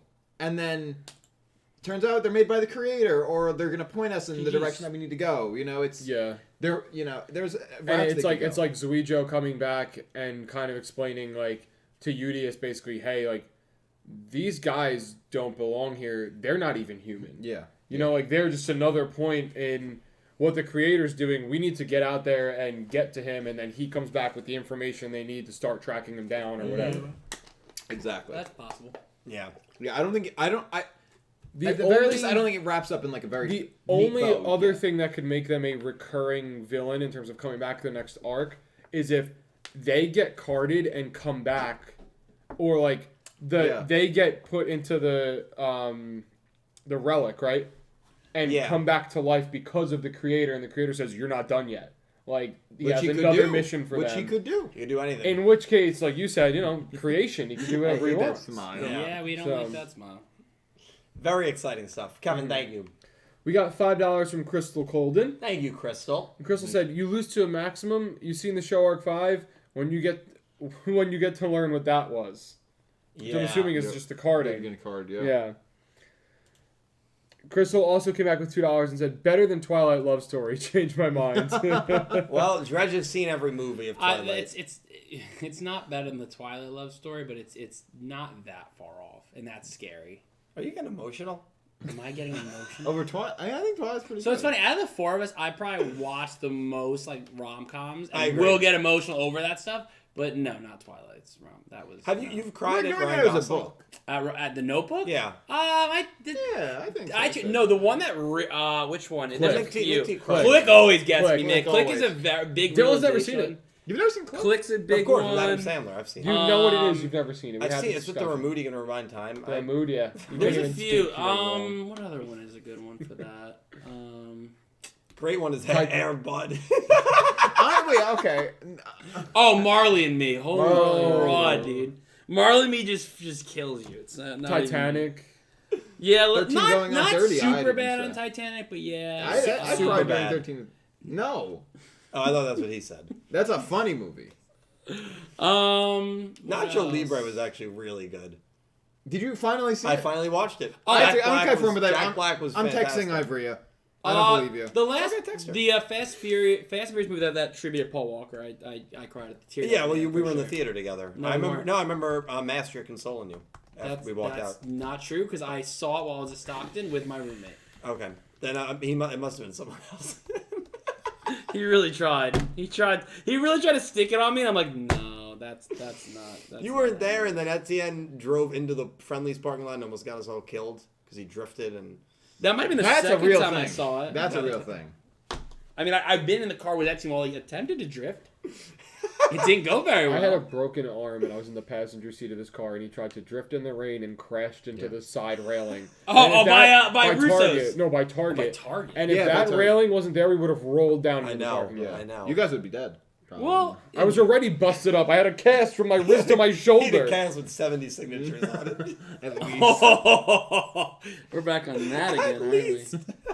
It was at least 3. At least. Well, No, very good point though, Crystal. yeah, but no, yeah, like even Black Panther's tribute was really well done. I was talking about that. Is that the one you're talking about? What did he say? I'm dead. Just stop. No, we're not All right. ready for you to be dead. We You got. gotta show them that one time. We made people open up Trump Festa with that. We got $10 from Natalie Lopez. Thank you so much, Natalie. I appreciate it. Natalie you. said the maximums are like the trolley problem Exactly. for our protagonists. This is like Arc 5 all over again with MIK versus the aliens type plot. Yuhi reminds me of Gohan's arc, where Gohan had to fight Cell. Yeah, because all of Gohan's arc, he's like, I don't think I can do this. Like, I can't do I've this. never Especially, watched. and then when Goku dies, like, I definitely can't do this. Yeah. Yeah, and Natalie also donated another $5 and said Gohan, like Yuhi, had his role of protagonist passed down to him from the previous protagonist.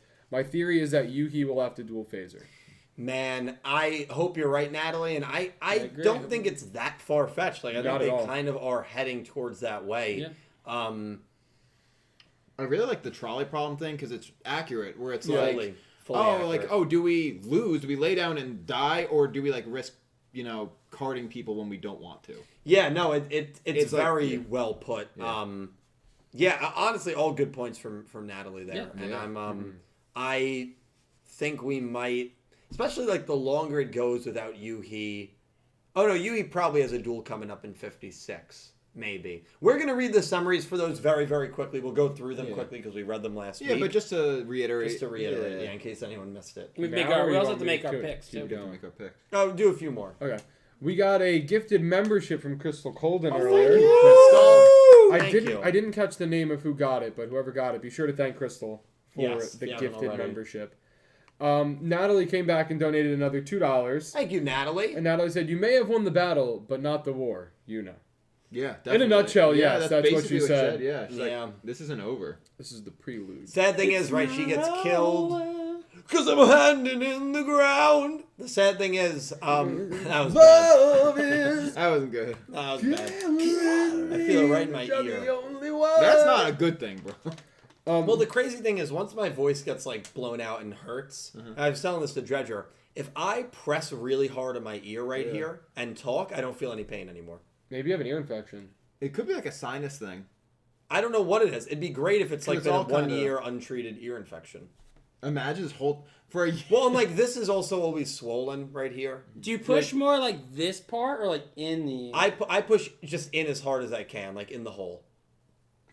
That would release the pressure in there. Do you know Yeah, do you know what it could be? The hole. Could still be your what's that? Your thyroid that's over here. Drudge. Just listening to all of these. Drudge. Concerning. I hope you guys never get sick and try to It's Drudge. self-diagnose. Is it your thyroid? Just don't over try here? to self-diagnose ever. Like right over here. No, Just that's your don't- glands. That's your glands. No, Like, I tried to self-diagnose this, and I got like You're gonna something die in 7 days. Yeah. Dyscalculia. That's Not dysmorphia, but dysvoicia or something. That's not a thing. Dysphonia.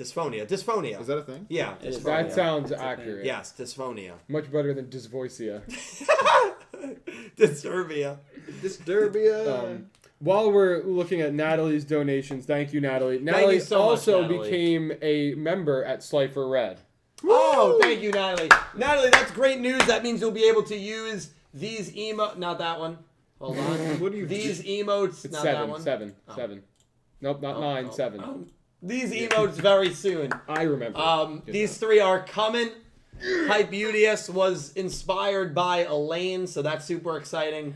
Otis is when we're talking about the creator, when we're talking about anything, God related, I want you guys to be spamming the Otis emote soon. That's that's fascinating. Dude. Great stuff. I didn't even want to get that emote, but I felt I had an obligation to.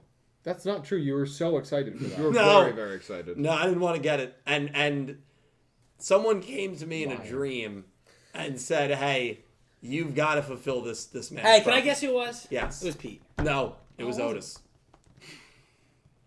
You know what? I thought I said the crazy thing. And then you went up. That's impressive. I thought I'd get the person that would never ever do it, and you just say, man. Ooh, we're having some fun tonight. We're having something. Thank you, Natalie.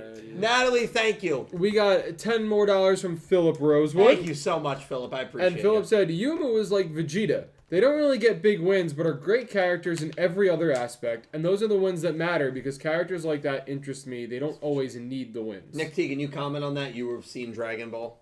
Well, I actually missed what he Yeah, he said Yumu is like Vegeta. They're great characters. They don't always get big wins, but they're interesting. It does make sense. I mean, yeah, not in the terms of motivate, but in terms of like function. Yeah. Not motivation, because obviously Vegeta for a while was like a pretty mean guy and like kind of a rival character. But like as far as function, yeah, he's like a very powerful force in the show. Like you want to watch him, like them do their thing, even if they don't win. Yeah. Which is often. Right. Yeah. And then when they do win, sometimes it's not against the strongest character. It's just like to kind of beat up on a, smaller character. Yeah. They beat up on the grunts, Yeah, exactly.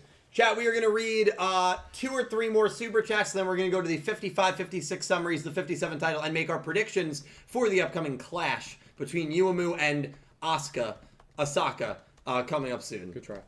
We got $5 from Crystal Colden. Thank you, Crystal. Crystal said, me with a Yuhi pony form that becomes a blazing pony when angered.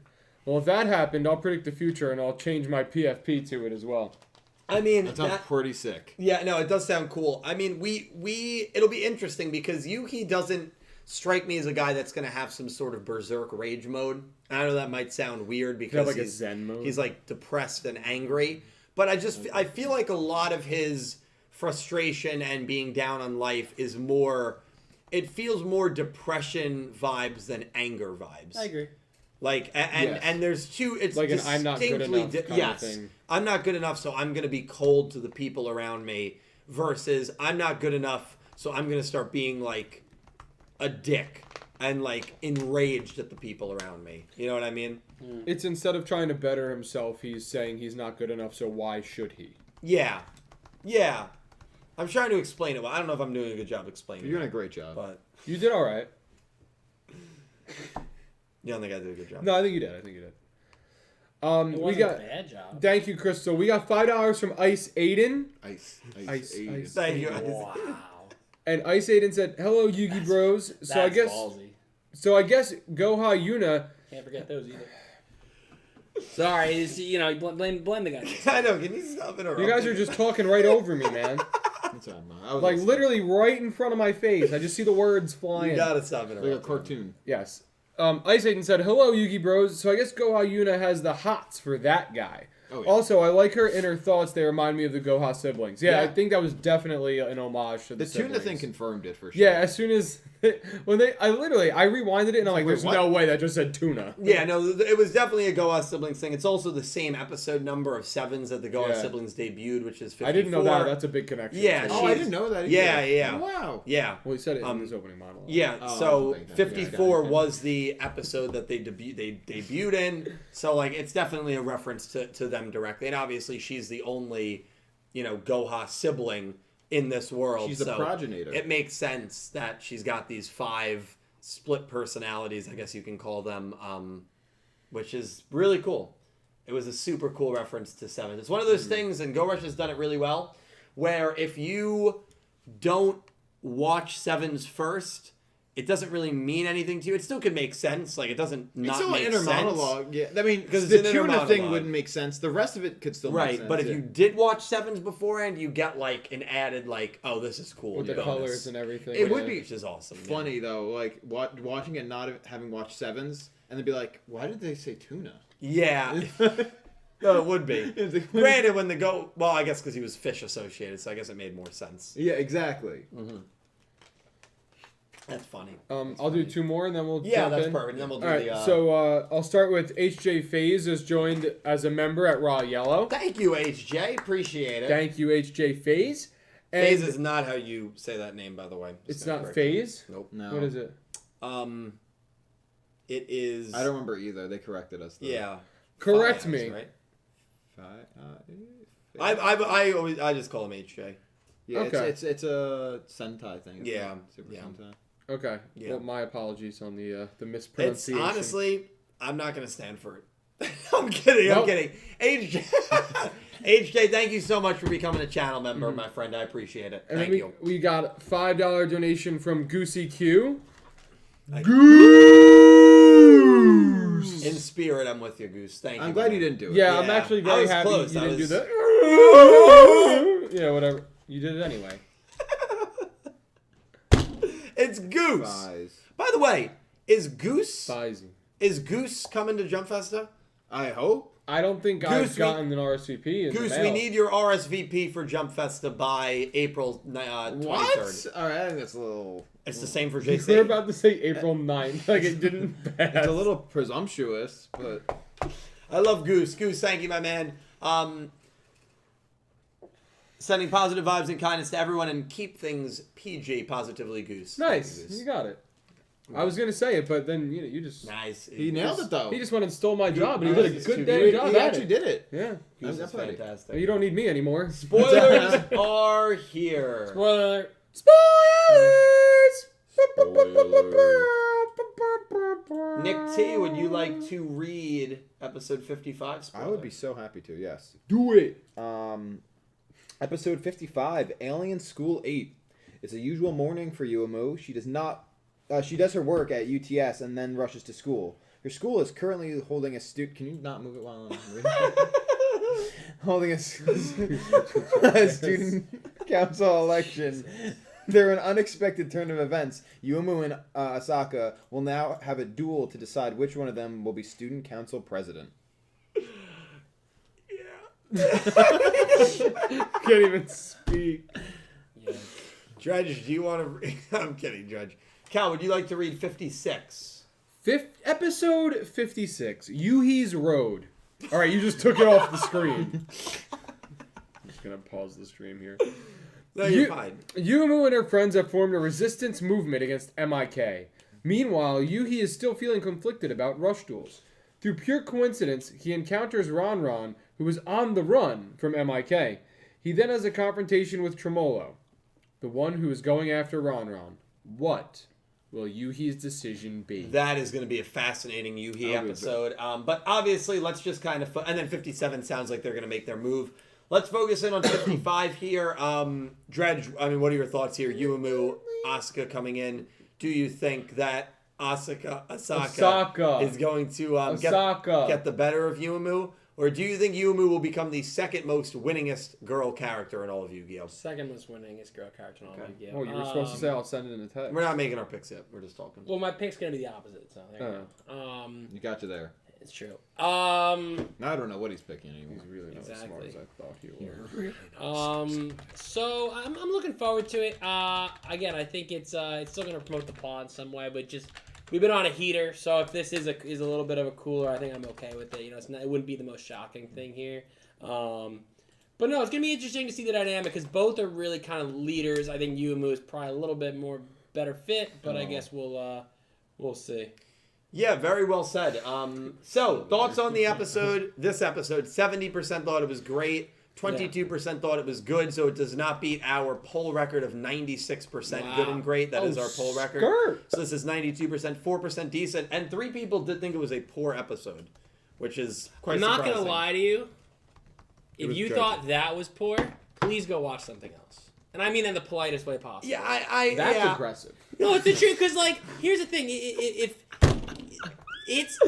I'm kidding. Even Greg. if I'm analyzing, no, you're cool, you're good. Even if I'm analyzing it, like if you really thought that was poorly done, It was so well done. Well, yeah, I mean, you're saying it just it's a made bad episode. Yeah, That's poor crazy. saying you really just you had trouble watching it in a sense. You're like, oh, why am I watching? It was tough to watch. Exactly. So if you're not liking the storytelling, the anime, whatever it may be.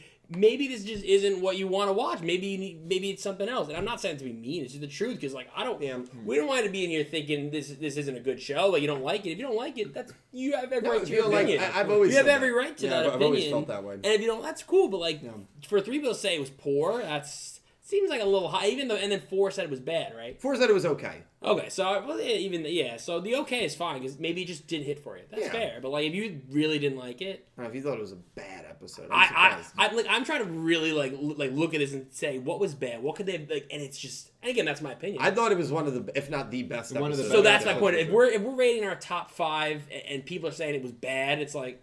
Maybe they just had a different thought process. Maybe it's something different. But there are, and there are still a cohort of people. Do it with every show. It's not just Yu-Gi-Oh. Yeah. That hate watch. Yeah, That of course. hate rush Yu-Gi-Oh. And they still watch every episode. Hey, that's crazy to me. I couldn't imagine taking time out of my day. I can't either. To watch a show that I'm really not enjoying.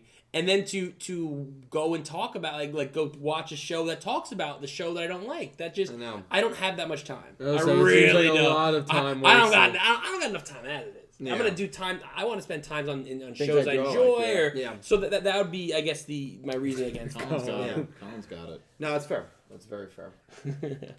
I am surprised that it was not 96% or more combined. I thought it was going to beat last week's. Although last week was also a very good episode. Yeah. Oh. So like. Yeah, that's the thing. And what's fair to me is 92% super good though. Oh, that's very good. But even I've said like there's episodes I didn't like. Like that's true. I'll admit that. But like overall as a show, like this is a very good show. I'm really enjoying it. Really fun. No. I think the first one at this table to say that I liked this show more than 7's. Were you? I think I was. I felt that way after an arc and a half. Really? Yeah, I did, and I feel that way still. I think I agree. I definitely. I think especially at this point, I agree. Yeah. I also like the change in tone of like the show. Yeah, right now. the season 2 I change. really Time like skips are it. cool, and they've done a really cool job. Yeah, that's cool. I do have a weird. Actually, if we're talking about this episode, though, speaking of time skips and time, weird continuity thing. Yeah. Is it with the 2 years? With Yes, Yuga? it's the 2 years that, with Yuga. So I think the thought process with that is that Yuga came in right before the time skip, right? I mean, I guess like right before the events of the show. It must have been directly before the events of the show. So maybe that the time skip was like 2 years, right? Technically from the arc from season 1 to season 2. Right, that was established. But, I mean, that's still in that year. So maybe to her, like just saying, 2 years ago he came by was like the beginning of that year, as opposed to this maybe being the end of that year. You know what I mean? Yeah. Like they hadn't because known each I other thought for the 2 years. same thing. I was like, they just said Yuga has been here for 2 years, but the time skip was 2 years. So he didn't arrive as they time skipped. You know what I mean? It could have been just like a couple months before. Yeah, but that's the thing. The other stuff the could have events just of taken the up this show, whole time. like the events of Arc 1 could have been not very long. A week. Yeah. So I guess that was kind of how I like that's a good got it to make sense in my head. Yeah. It's like, it's only a little bit before the show even started. But when I watched it, I rewinded it. I was like, wait, that said 2 years, but the time skip was 2 years. So like it didn't really add up. But then I was like, well, you know what? Like if I say 2 years ago, that doesn't mean anything over April 19th 2 years ago is 3 years ago. You know what I mean? It's basically anything before April 19th 3 years ago is technically 2 years ago. Yeah. Yes. Until it hits 3. No, yeah, I'm with you on that actually. That was how I thought about it. Yeah. Pete had an audio message for us. Hey, do me a favor and shut the hell up. I think that was for you. That was from 12 minutes ago. Keep that. He was definitely talking to you. I think he was talking to Dredge. I think he would have sent it to Dredge if he was talking to Dredge. This is true. Yes. I'd have to agree with that. Oh boy. We gotta make our picks. Shut up, I'm talking. Yeah. Where are we sending those? Shut up, I'm talking. Oh, we're picking? Oh, Yeah. Shoot. Let's go!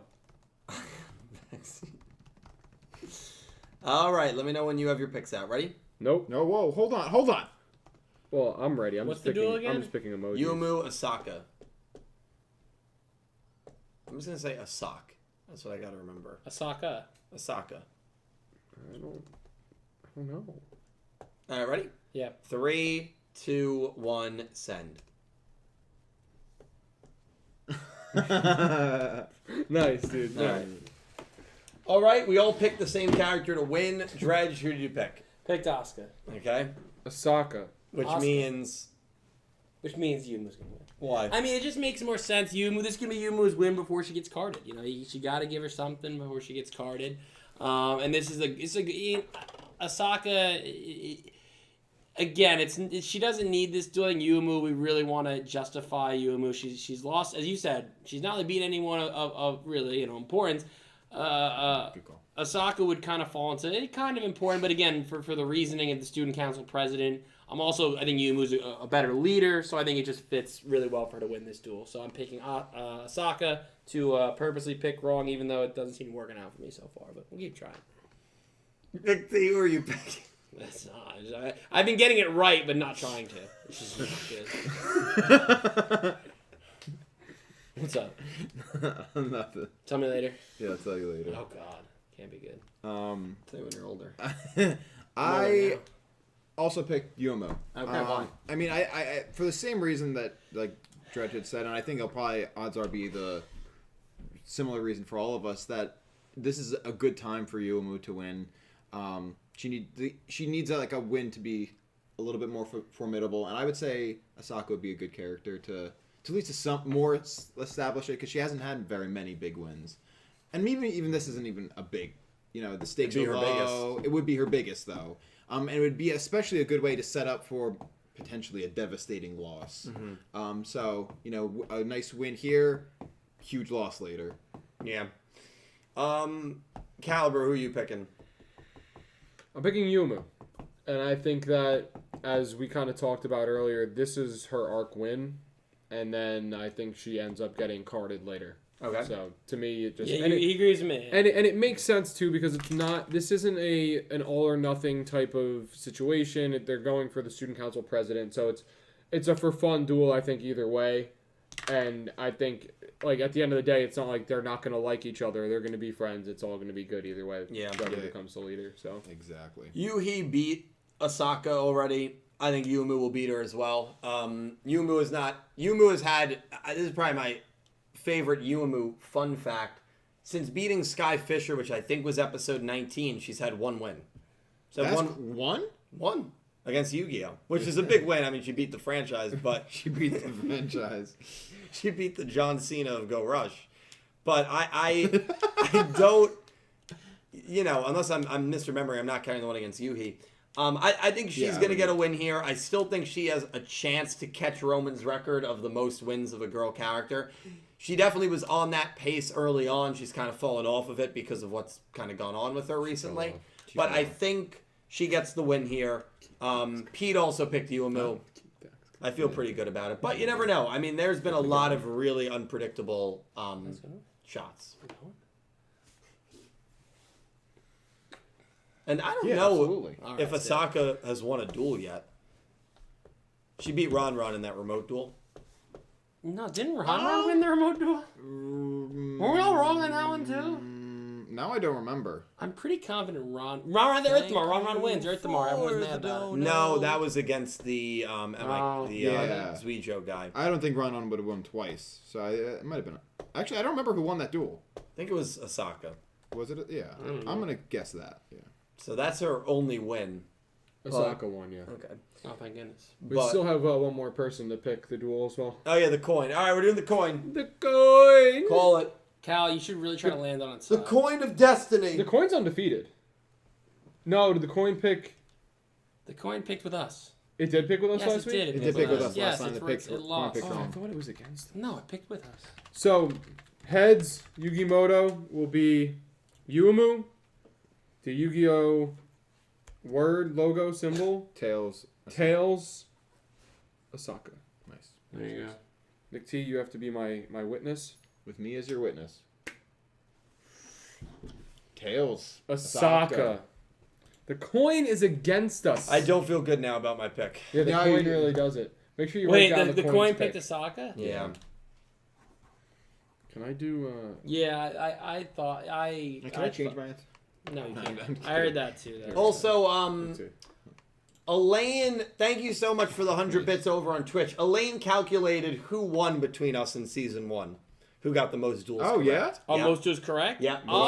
It wasn't me. It definitely wasn't Nick T or Cal. Definitely wasn't me. Yeah. I So it want to was say Pete. it was Pete. It was It was Pete or you? It was Pete. Yeah. So Pete got 26 correct. Wow. I got 24 correct.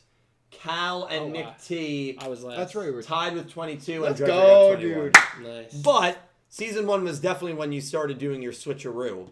So Oh yeah. there were probably a few that you picked wrong in the pick'em that you would have picked right. So Oh, if there yeah, were 4 or 5, technically. you may have been where Pete was. So, but Elaine, thank you so much for calculating. I knew I saw you in the corner of my eye. I'm like, oh god. Elaine also went on to say, and thank you so much, Elaine. Hi, Dylan and crew. What if Yugioh beats Phaser in a duel, but the creator shows up to take Yugioh away with him, and Phaser tells everyone that he beat Yugioh in a duel, but he didn't, so he can keep running the city. Also, sorry I'm late, but congrats on 100K on YouTube. Thank you so much, Elaine. I appreciate the congrats. Yes, thank you. Not a bad theory there. I mean, No. it's going to be interesting when those Awesome. two do duel. I don't see a situation where the two of them don't duel at some point. Yeah, Agreed. that's it. Nice. And the creator could come for Yugioh. True. We don't know the relation between the creator and all of them. So it's fascinating. Yeah. Mm-hmm. Do you want to continue over there, my brother? Yes. My brother. My brother, my brother, my brother, my friend. Sora, thank you for the $4 in donations. Interesting episode, although I really wish Yuna got the win, but I do like they're keeping the stakes high. The lore and everything is so interesting. I'm on the edge of my seat for the next few episodes. Honestly, to me, with the characters, the higher stakes while still having comedy and the additional lore building, Go Rush is the better bridge show. Really hope the momentum continues till the finale. Hope you start feeling better soon, Del. Thank you so much, my man, and we'll definitely talk soon. Got the ENT appointment coming up on Monday morning or Monday afternoon, so Yeah. Let's go. hopefully I get some answers. But yeah, I mean I agree. I've enjoyed the Go Rush show a little more than 7 so far, and unless the ending kind of crashes and burns here, which I don't think it will, it feels a little unfair to say that because I feel like it's building on a lot of the foundation that 7's built, but it also definitely stands on its own, and it doesn't, it feels like a true sequel, but it also doesn't, and I think it's an aspect of this show that I really do appreciate. It's weird how it's a sequel, but also in the past, you know? Yeah, it's interesting in that way. It's very unique. Do you guys? But it's not. It is, but it's not. Do any of you guys prefer 7's at the moment over Go Rush? I don't. I don't think so. I think I'm still 7's a little. Yeah, that's totally fair. Only because it's a completed show. That's totally fair. I mean, It's hard to say until it's finished. I'm projecting like the vibe to be similar for a lot of season 2 with like how it is now, just in terms of like more kind of gloomy, serious stuff happening. And if that's how it goes, this is definitely my This more keeps in up, favor it for will me. pass 7's for sure. Yeah. I mean, the creator, man. Pink Penguin. Can't wait for Otis to get here. Thank you for the $4 in donations. Thank you, Pink. Hope everyone is well. This was a great episode. I predicted Manabu would win, but the episode made me waver a bit. I'm excited to see he, and Manabu's roles this season. They're currently the most interesting characters in the show to me right now. Honestly, it really doesn't feel like 2 years has passed. Assuming Yuga was carded 2 years before, it's weird Yuna wouldn't realize that Yuga was gone that long. Also, the characters physically look the same outside of Yuhi and Yuumu. Maybe it's just me. It feels like time has passed, maybe not 2 years to me, Pink, because the environment that we were in season 1 has changed so much because of this hostile MIK takeover. The character designs, you make a very good point, haven't changed a lot, very noticeably. Yuumu and Yuhi look a little bit aged up, but the other characters do look pretty much the same for the most part, I would say. I think Asaka looks a little bit different. Does she? Maybe it's just the change of outfit, though. Yeah. I think it's a fair point, but I will also say what was I going to say? I had something I wanted to say about that.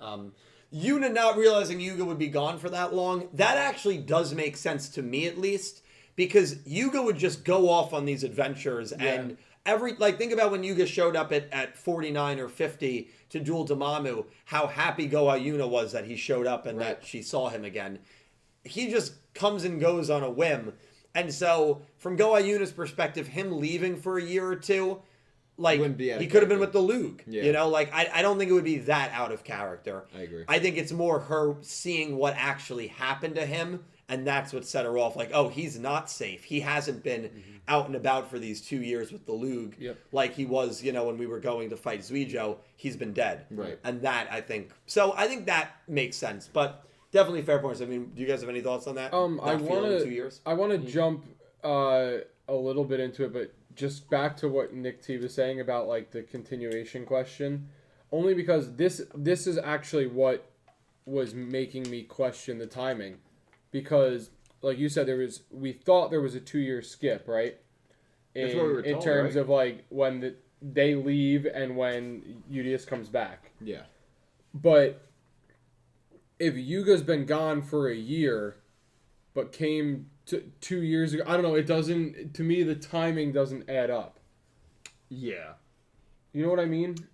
No. The amount of time like that's stated to elapse and like that actually. If there's a year between Yuga being gone, and now, but there's a 2-year gap, and he came 2 years ago. I don't know. To me, it makes it seem like he showed up right before the time skip. Well, you could have gotten carded 3 months prior to these events. We don't know. Yeah, it didn't say a year, right? Yeah, Did no. it? Was that just an assumed It's timing? speculation. They got we the don't tape. know. They got the tape, and we're assuming the tape's not dated. You Yeah, know what I mean? It could have Like, happened a year and a half after. Okay, maybe it was just the thought in my head was like a year was like a confirmed thing, and that's why. It No. hasn't been, no. We actually don't know how long ago those events. We don't Okay. know how long ago what we're talking about is the Yuga versus Phaser The duel. only Gotcha. person that can actually confirm it is you. Phaser or Manabu. Or Yuhi. Yeah. Yeah. If they ever say, oh, Yuhi really started changing a couple months ago, then we know. But he was also in his old UTS uniform too. Right. In that. That's what it's we hard to assumed say. it was We early. didn't see enough of him though to know how much older he was. No. The one his like hair and design and like the outfit is what ages him up The for the 2 ponytail. years. Yeah, but like we don't get enough of him to say like, oh, this is X amount of time ago. Yeah. But yeah, it's only a few. Yeah. characters For that some can reason, I confirm. felt like that was like a confirmed thing, but I think it was just confirmed in my head. Yeah, it was speculated. Yeah. Yeah. Interesting stuff there. Lorena, thank you for the $4 in donations. Yuga has a promising future ahead of him. Imagine how impressive his resume will look when he gets his first job. He'll be overqualified for every entry-level position before reaching adulthood. He saved a company from bankruptcy. And I wasn't thinking about it, but to be honest, it's pretty cool we have a Yu-Gi-Oh version of the trolley problem. Now we can discuss the trolley problem Yu-Gi-Oh version discussed responsibly. So you discuss it. Man, I'm not getting involved. I mean, Well, the trolley problem. we would be We'll here draw a diagram on the for board. hours. Yeah. Well, Hours. It's a philosophical. The big debate is: do you do anything? Because if you do, then you actually have a part in what happens. Someone gets harmed either way. It's for the good of the few or the good of the many. I feel like the four of us, I also would getting survive involved. the It is longest also in the getting zombie apocalypse. Random thought, but just I don't know. I feel like you guys don't have the balls to do stuff. I'd kill myself. Yeah, I've said that. Exactly. Yeah, I would. Yeah, that point. No, I would have a lot of fun with it.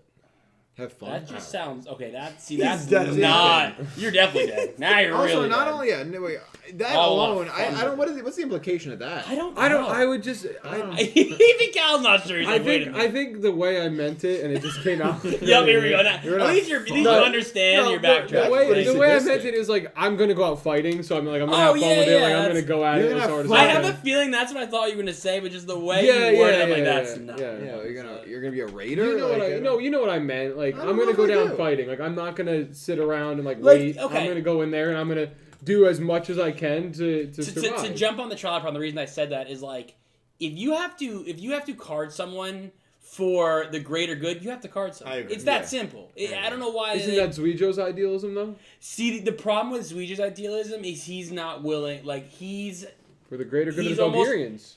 Yeah, but yes, but Millions and millions yeah, of but people. he'd kill innocent Earthlings. To do yes, it. but he's killing innocent people. He's going after people that aren't like. If you choose to duel, you understand the risk. It's that simple. You understand what you're getting into. Now, if someone who's not involved, that's different. If you're not choosing to duel someone the maximum. But they and have know the what he stakes. needs to succeed in helping his people. But he doesn't know that. The creator makes him think that. Again, but in his mind, he knows that. But that's not his true ideology. It's the creator's ideology pushed upon Yugioh. And that's why Yugioh's just a piece of the creator. But you're also saying that. But now Yugioh is they're solving the problem in Velgears, right? He's solving the problem. He's not. He's changed his ideology after seeing. But what I'm saying is, his original ideology was, I'm doing this for the greater good of my people, even if there are casualties. Yes. Yeah. But the problem is when you go too far. Like, there's going to be casualties. I understand that. I'm not arguing that. But his was too far. And it was. He was power hungry. You saw it. That's what the problem was. I agree with you. Yeah. I'm just playing devil's advocate. Of course, you have to. Yeah. You have to. I agree. That's like Thanos, same thing. I understand Thanos' perspective. He just wanted to kill too many people to solve. There should have been other things done instead 20%. Realistically, yeah. But, like... That's still not great because again, still innocent. But but again, the idea there is this. I get what you're saying. Yeah. That's why I mentioned the zombie apocalypse. Like, sometimes you gotta do what you gotta do. Yeah. If it's gonna benefit more people. Did you watch Moon Knight? I did watch Moon Knight. Did you watch Moon Knight? Yeah, I did. You watched Moon Knight? Like, it's like where he tells the people whether they're good or not before they even realize that they've done something bad. Yeah. Right? It's like it's kind of it's going too far because you're stopping it before they've even done anything wrong. Like, you don't even know you're a bad person, but in 13 years you're gonna do something bad, so you're dead now. Yeah, exactly. Right? Of course.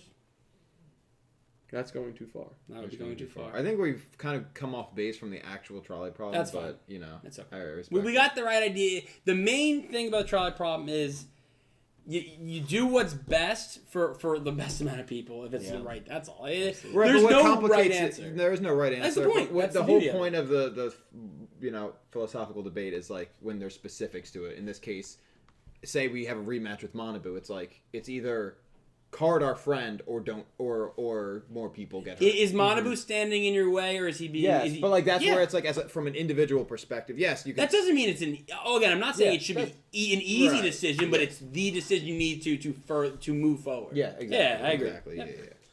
Well said. I think you guys want to talk about politics next? I think it's a good idea. I think you. Have we're bringing up Thanos. Brian Ford, thank you for the $5 donation. I was sure Yumu would win this, but the episodes ending with Yuna looking at Asaka makes me think Asaka may have a bigger role than I thought. But I still think Yumu deserves the win more, so I'm on her side. But I fear Asaka may pull an upset. This is not as clear cut as people think. Just like last week was not as clear cut as the five of us would make it think. Yeah. This is the Asana variant. Like, this is a good character. Yeah. But I believe in Yumu, and I'm on her side for this. So is chat. 3/4 of chat are saying Yumu wins. 17% Asaka wins. 6% draw no result. Yeah. Fair. Very fair. Brian, thank you, my man. Angie, thank you for the $5 donation. I'm not confident in my bet with you this upcoming week. Pie to your face if we see Hunt. I donate $5 if we don't. So here's my down payment. Thank you so much, Angie. I do not think Mike will be showing up in this episode. We'll see if he does. But we're not going to get a Hunt variant. I feel pretty confident about that. You think Mike shows up? No. Possible. I'm actually more on the side he will show up. No. His relative will be there, yeah. Okay. No. I don't. Okay. That's the beauty of it. Mm-hmm.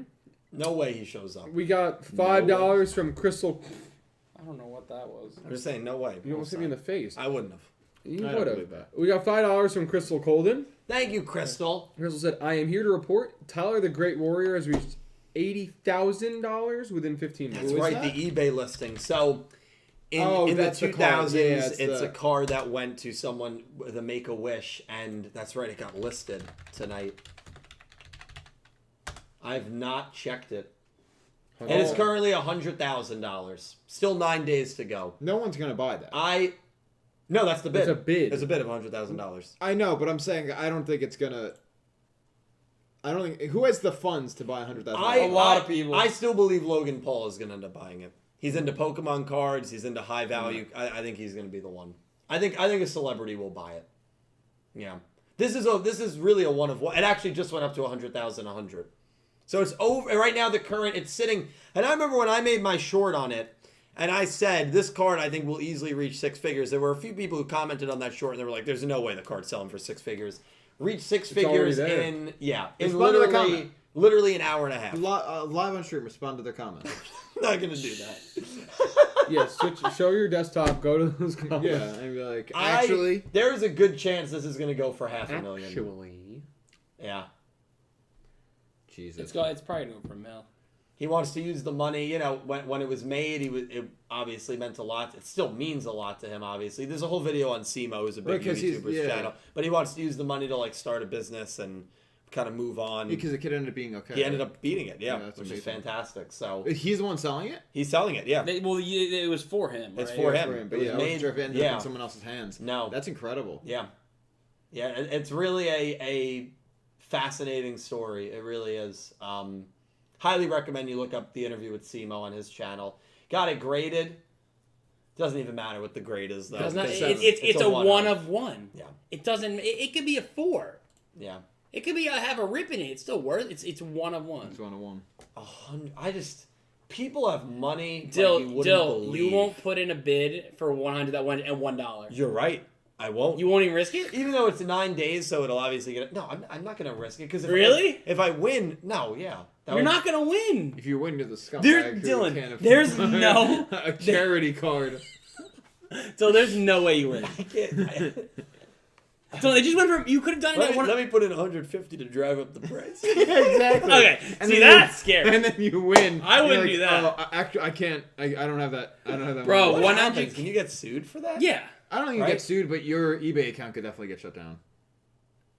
But still, it just for reference. It's definitely. It was 100K a minute ago. Now it's 100K 100. Yeah. Just put $1. I'm not putting $1. You probably can. When a bid is that high, you can probably only do it in $100 increments. All right, so do $100,000. All right, so bid $100,000. Why don't you do it?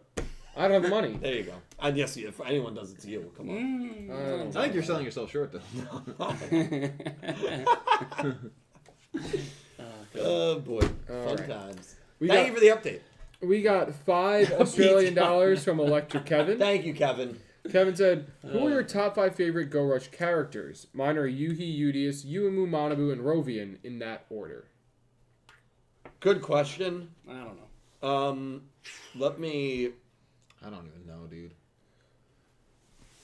In no order, Udius, Yugioh, Yuumu, Manabu are definitely 4 of my Top 5. Who are you gonna say? He was going to say Neon Star. No. I was laughing at Pete's comment. It's a really good question. Oh boy. I'm trying to think if there's anyone else I really like. Totally. There's a lot of people I really like, but like I keep thinking of someone else I like more. Yeah. I don't know. But Yugioh, Yuumu, and Manabu are definitely 4 or 5. I agree with that. Yeah. What about Damamo? No.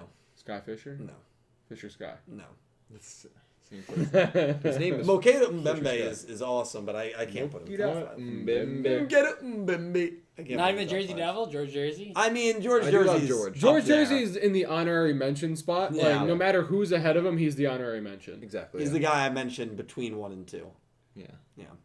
Before we He's get like to a number 1A. 1, it's like I would like to Mojo. thank out George Jersey. He did a great job Welcome of to representing Watch Mojo. the beautiful state of New Jersey. There's a great Instagram account, just Jersey stuff, and it shows off the beauty of the state. I don't know if you've seen those videos. Well, my favorite part about that Yeah. that Instagram actually is that it states all the videos and pictures as places in New Jersey, but it's not places in New Jersey. None of them are? They'll show So- like the hills of Ireland as Patterson, New Yeah, Jersey. it'll be I like love Niagara Falls, and it'll say like Middletown, New Jersey. I love that. It'll say like Trenton, New Jersey, and you see like the cliffs in California, like the water, like the beach. You drive through like mountains in like Utah, and it says like Newark. That's insane. Yeah, it's actually really funny. But thank you, Kevin. Thank you, Kevin. And I got to think about who else I would put there. But those 4 are definitely. Yeah, I think Yuhi, Udius, Yuumu, Manabu. You put Yuhi top 5 for you? Yeah. I think Yuhi's definitely he definitely could get there for me if depending on what happens in this arc with him. He's got potential. Oh yeah, for sure. For Yeah, sure. and then Yugioh would round it out, I think, for me. And not in that order, but those 5. Yeah. We got $10 in donations from Gravity Hero. Thank you, Gravity. And Gravity Hero said, as soon as Udius said that it was Yuna's win, this is literally what you said, Yeah. I knew that it was over for my girl. They also said, Dylan was saying that the creator could possibly bring back Gallop vibes, or Gallop villains. Did I say that? Yeah, you said they could bring back anyone. Your next challenge, Yami Bakura. I mean, you just don't know. Yeah. You know what I mean? That was the most Kramer thing you've done in a while. That's the crazy part when you have a god running the show. Yes or no? I'm not a Jean-Michel Rouget. I mean, he's the most realistic one. Yeah. He's I'd through a dimensional I'd cry. hole. I'd cry. I'd take a Funko and throw it as far as I could in excitement. Which one? One of Probably the ones he doesn't. A double. Yeah, a double. Or one of the ones you're going to sell anyway. One of the- I already Now got it's him not with getting that. sold. Now it's just getting damaged. I walked in and already got him with that joke. Well, he wants the one of the faded ones that he got for free. Yeah. Or not for free, but for cheap. for cheap. On deep discount. Gravity, No, it was for my friend. yeah. It's a friend. Deep discount. Gravity Hero, thank you so much. Quick yes or no? Do we see a Gallup villain before the show ends? No. Not a villain. I won't even answer. Oh, I like that even answer. answer. I like that But answer. he's saying yes. That's and I it's said not a- Calibro. That I- doesn't shock me. Hey, I said not a villain, so that would be no. But I didn't say anything else. I'm just putting the question out. I'm not saying yes or no. I didn't rule Okay. out. Okay. Well, oh wait, Yu-Gi-Oh was already in the show. Yu-Gi-Oh was in the show. I mean, Yumu beat Yu-Gi-Oh itself. I think we need to talk more about that. That doesn't get talked about enough. Okay. Thank you. Thank you, Grav. We got $2 from Max. And Max said, not Yu-Gi-Oh related, but have you seen Demon Slayer? It's fire. Max, thank you for the super chat. There is one man at this table who has, and he's right there at Sure, the I end. have. I'm watching it now. It's been very good so far. The animation's been good. It's a little slow with the build up. The problem's gonna be is everyone's fangirling over the female Hashira right now. I don't even remember her name off the top of my head.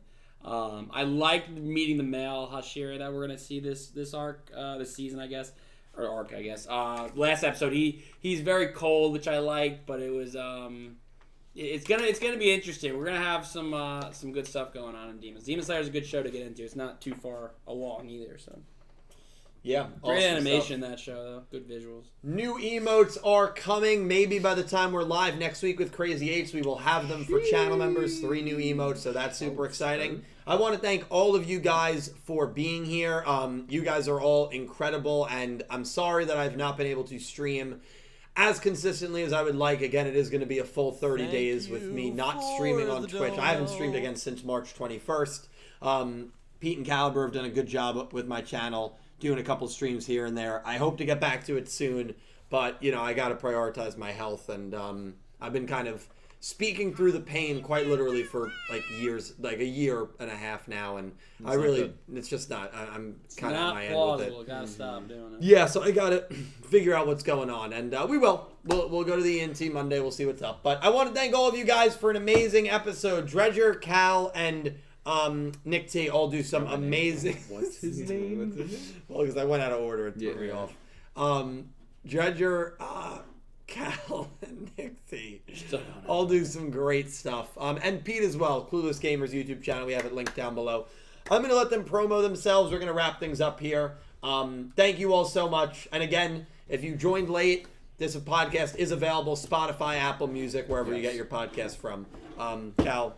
Before I go, we did get a $5 Australian donation from Electric Kevin. Thank you, Kevin. And Kevin said, it's so awesome. We finally got a main female protagonist for the Pokemon anime. So far, Liko and the first 2 episodes have been great. Glad to hear it. I've heard really good things about Liko specifically.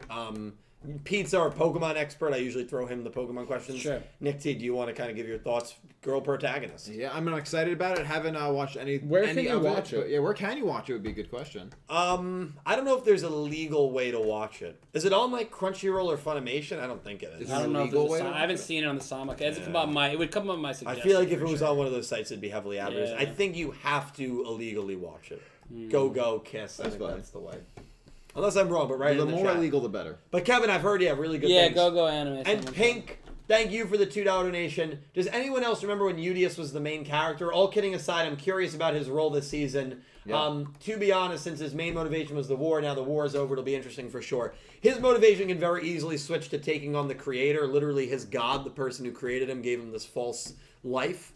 But right now, he's kind of in a weird spot. I do agree with you there, Pink. It'll be interesting to see. But he wants to save all of his alien friends and save his Earth friends here. So, you know, I think it works. But thank you guys for the late minute donations.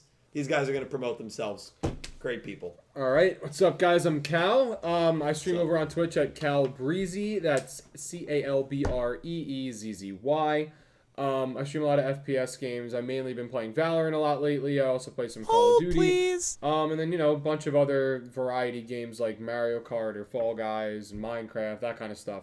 But yeah, if you want to watch me stream, I've been super inconsistent, but hoping to get back on track soon and when I have a little bit more time. So definitely come check me out there. Yeah. I always saw Hey, like everybody! I'm sure. They were not blank. Go ahead. Okay, bro. You just got the hello everyone. Good So luck. Hello. I made it clear that my intention was to play, and my what's up, intention was to everybody? play for I the New York also- Jets. Everyone's saying, "Sheesh, please stop." Just yeah. I also stream on Twitch at twitch.tv/NickFightsMoms. Typically Monday nights at like 9:30 p.m. EST. Kind of a variety stream, doing like a lot of retro game emulation, some Minecraft recently. Soon I might be doing some Grand Theft Auto like online just because we've been goofing around. Are you out of your damn mind? Maybe we'll just play some golf or Oh my god. I know this guy wants to play some golf. I'm in. That's it. We're playing golf. Oh, we're doing it? Golf, GTA golf. I'm gonna pull out my gun and shoot somebody. We can't. Whoa, Not on the hold greens. on. Not on the greens. Whoa. Not on the greens. It's You a watch them gentleman. do a golf game. It's a gentleman's game. It's like a mini side thing that you can do. It's a gentleman's GTA. The Yeah, only I can't shots pull we're a hitting gun are on out of it. the rough. Yeah. Anyway, yeah, we'll have some fun on there. Maybe cause some havoc. Like if you watch some of my Red Dead streams where I just go crazy. So.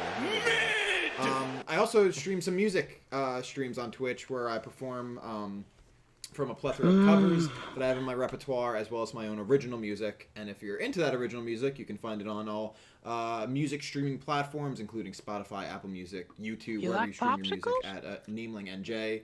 I've got just at Nameling, where I've got an EP and a couple singles, maybe a single. Turn it on and rip the album. Oh, skirt!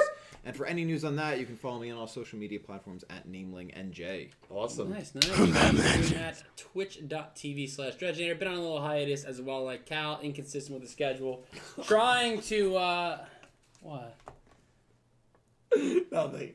Nothing. You're good, Dredge.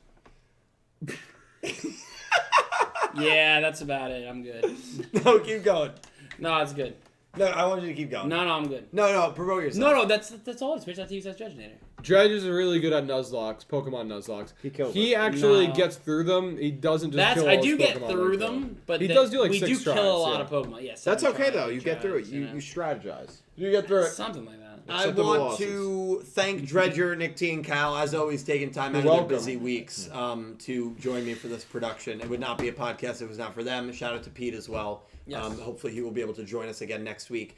And thank you to all of you guys. You guys make Yu-Gi-Oh! Everything. You guys make this channel, and I'm super, super grateful to have this platform, to be able to do this every week, and to nerd out for whatever the last Yu-Gi-Oh! Anime episode was for like an hour and a half, 2 hours every single week. It's a blessing. It's awesome. And I love you guys. Thank you all so much for watching. This has been Talking Yu-Gi-Oh! Crazy 8's, the man on the inside. I appreciate you all so much. Thank you for watching, and I hope you have An amazing day. Take care, guys. Good night. Good Good night. night. Love ya. Goodbye. Happy birthday. Is Nadine, is it actually Nadine's birthday? It's not. Oh, okay. All right, good night. Not? I think that's the meme. Oh, of the okay, Discord okay. All right, era. good night. Bye, guys.